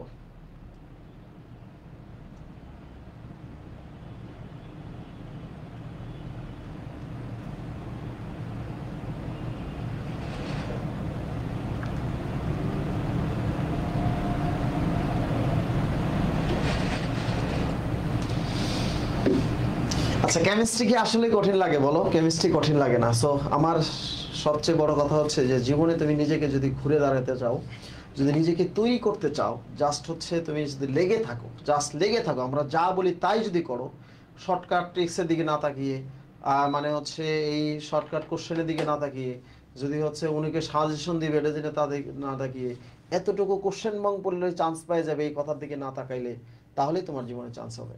সো শেষ পর্যন্ত লেগে থাকবা। কোনো কোশ্চেন থাকলে বলতে পারো। ওইটা আসলে ওই যে বলছিলাম যে তোমরা n is by 2 পাই, এটা তোমাদেরকে বলছিলাম যে রাদারফোর্ড ও বোর পরমাণু মডেলটা একটু পড়বা, ঠিক আছে? n এর মানটা হচ্ছে জানো যে n এর মানটা হচ্ছে 1 2 1 2 3 4 5, তাই না? কক্ষপথ, ঠিক আছে, এরকম। সো এটা অল ক্লিয়ার? হ্যাঁ, অল ক্লিয়ার শ্যাম্পু। আর ইউএন সি এর জন্য কিছু অ্যাডভাইস, যারা আরইউতে পরীক্ষা দিবি প্লিজ রাবি নলেজ একটু পড়ে যাস, ঠিক আছে? রাবি নলেজ একটা কোশ্চেন, একটা ফর্ম তুলতে 1300 টাকা লাগে, ঠিক আছে? একটা ফর্ম তুলতে 1300 টাকা লাগে। তুমি হচ্ছে 300-400 টাকার একটা বই পড়বা না, এটা আসলে হয় না, এটা হয় না, বুঝতে পারছো? সো এটা হয় না। তবে রাবি পরীক্ষার আগে আমরা হচ্ছে রাবির কিছু সাজেশন ক্লাস নিব, সেগুলো করবা, ঠিক আছে? তোমরা একটু তোমার ফ্রেন্ড সার্কেলদেরকে জানাই দিবা। আর হচ্ছে আমাদের একটা গ্রুপ আছে, কৃষি বিশ্ববিদ্যালয় ভর্তি প্রস্তুতি ও তথ্য কেন্দ্র হাইফেন নেটওয়ার্ক।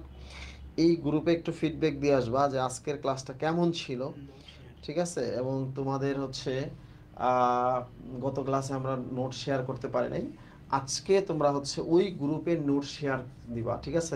হ্যাশট্যাগ দিবা, হ্যাশট্যাগ দিবা হচ্ছে মানে হাইড্রোজেন ভাইয়া, ঠিক আছে? হ্যাশট্যাগ দিবা একটা হাইড্রোজেন ভাইয়া,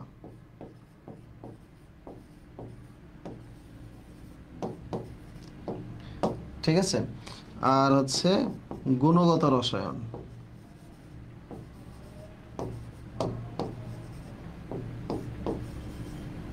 ওকে? আজাইরে পড়ায় তোমার শেষ করার দরকার নেই, যা দরকার ঠিক তাই পড়িয়েছি। আমার কাছে মনে হয় যদি এভাবে যদি শেষ পর্যন্ত লেগে থাকো, আর সোডিয়ামের মতো অত্যন্ত সক্রিয় থাকো, কার্বনের মতো প্রচুর স্টাডি করো, আর হীরকের মতো দৃঢ় মানসিকতা রাখো, তাহলে দেখবা গোল্ডের মতো সোনালী হবে সকলের জীবন। থ্যাংক ইউ সো মাচ, দেখা হবে তোমাদের সাথে আবারও। আল্লাহ হাফেজ।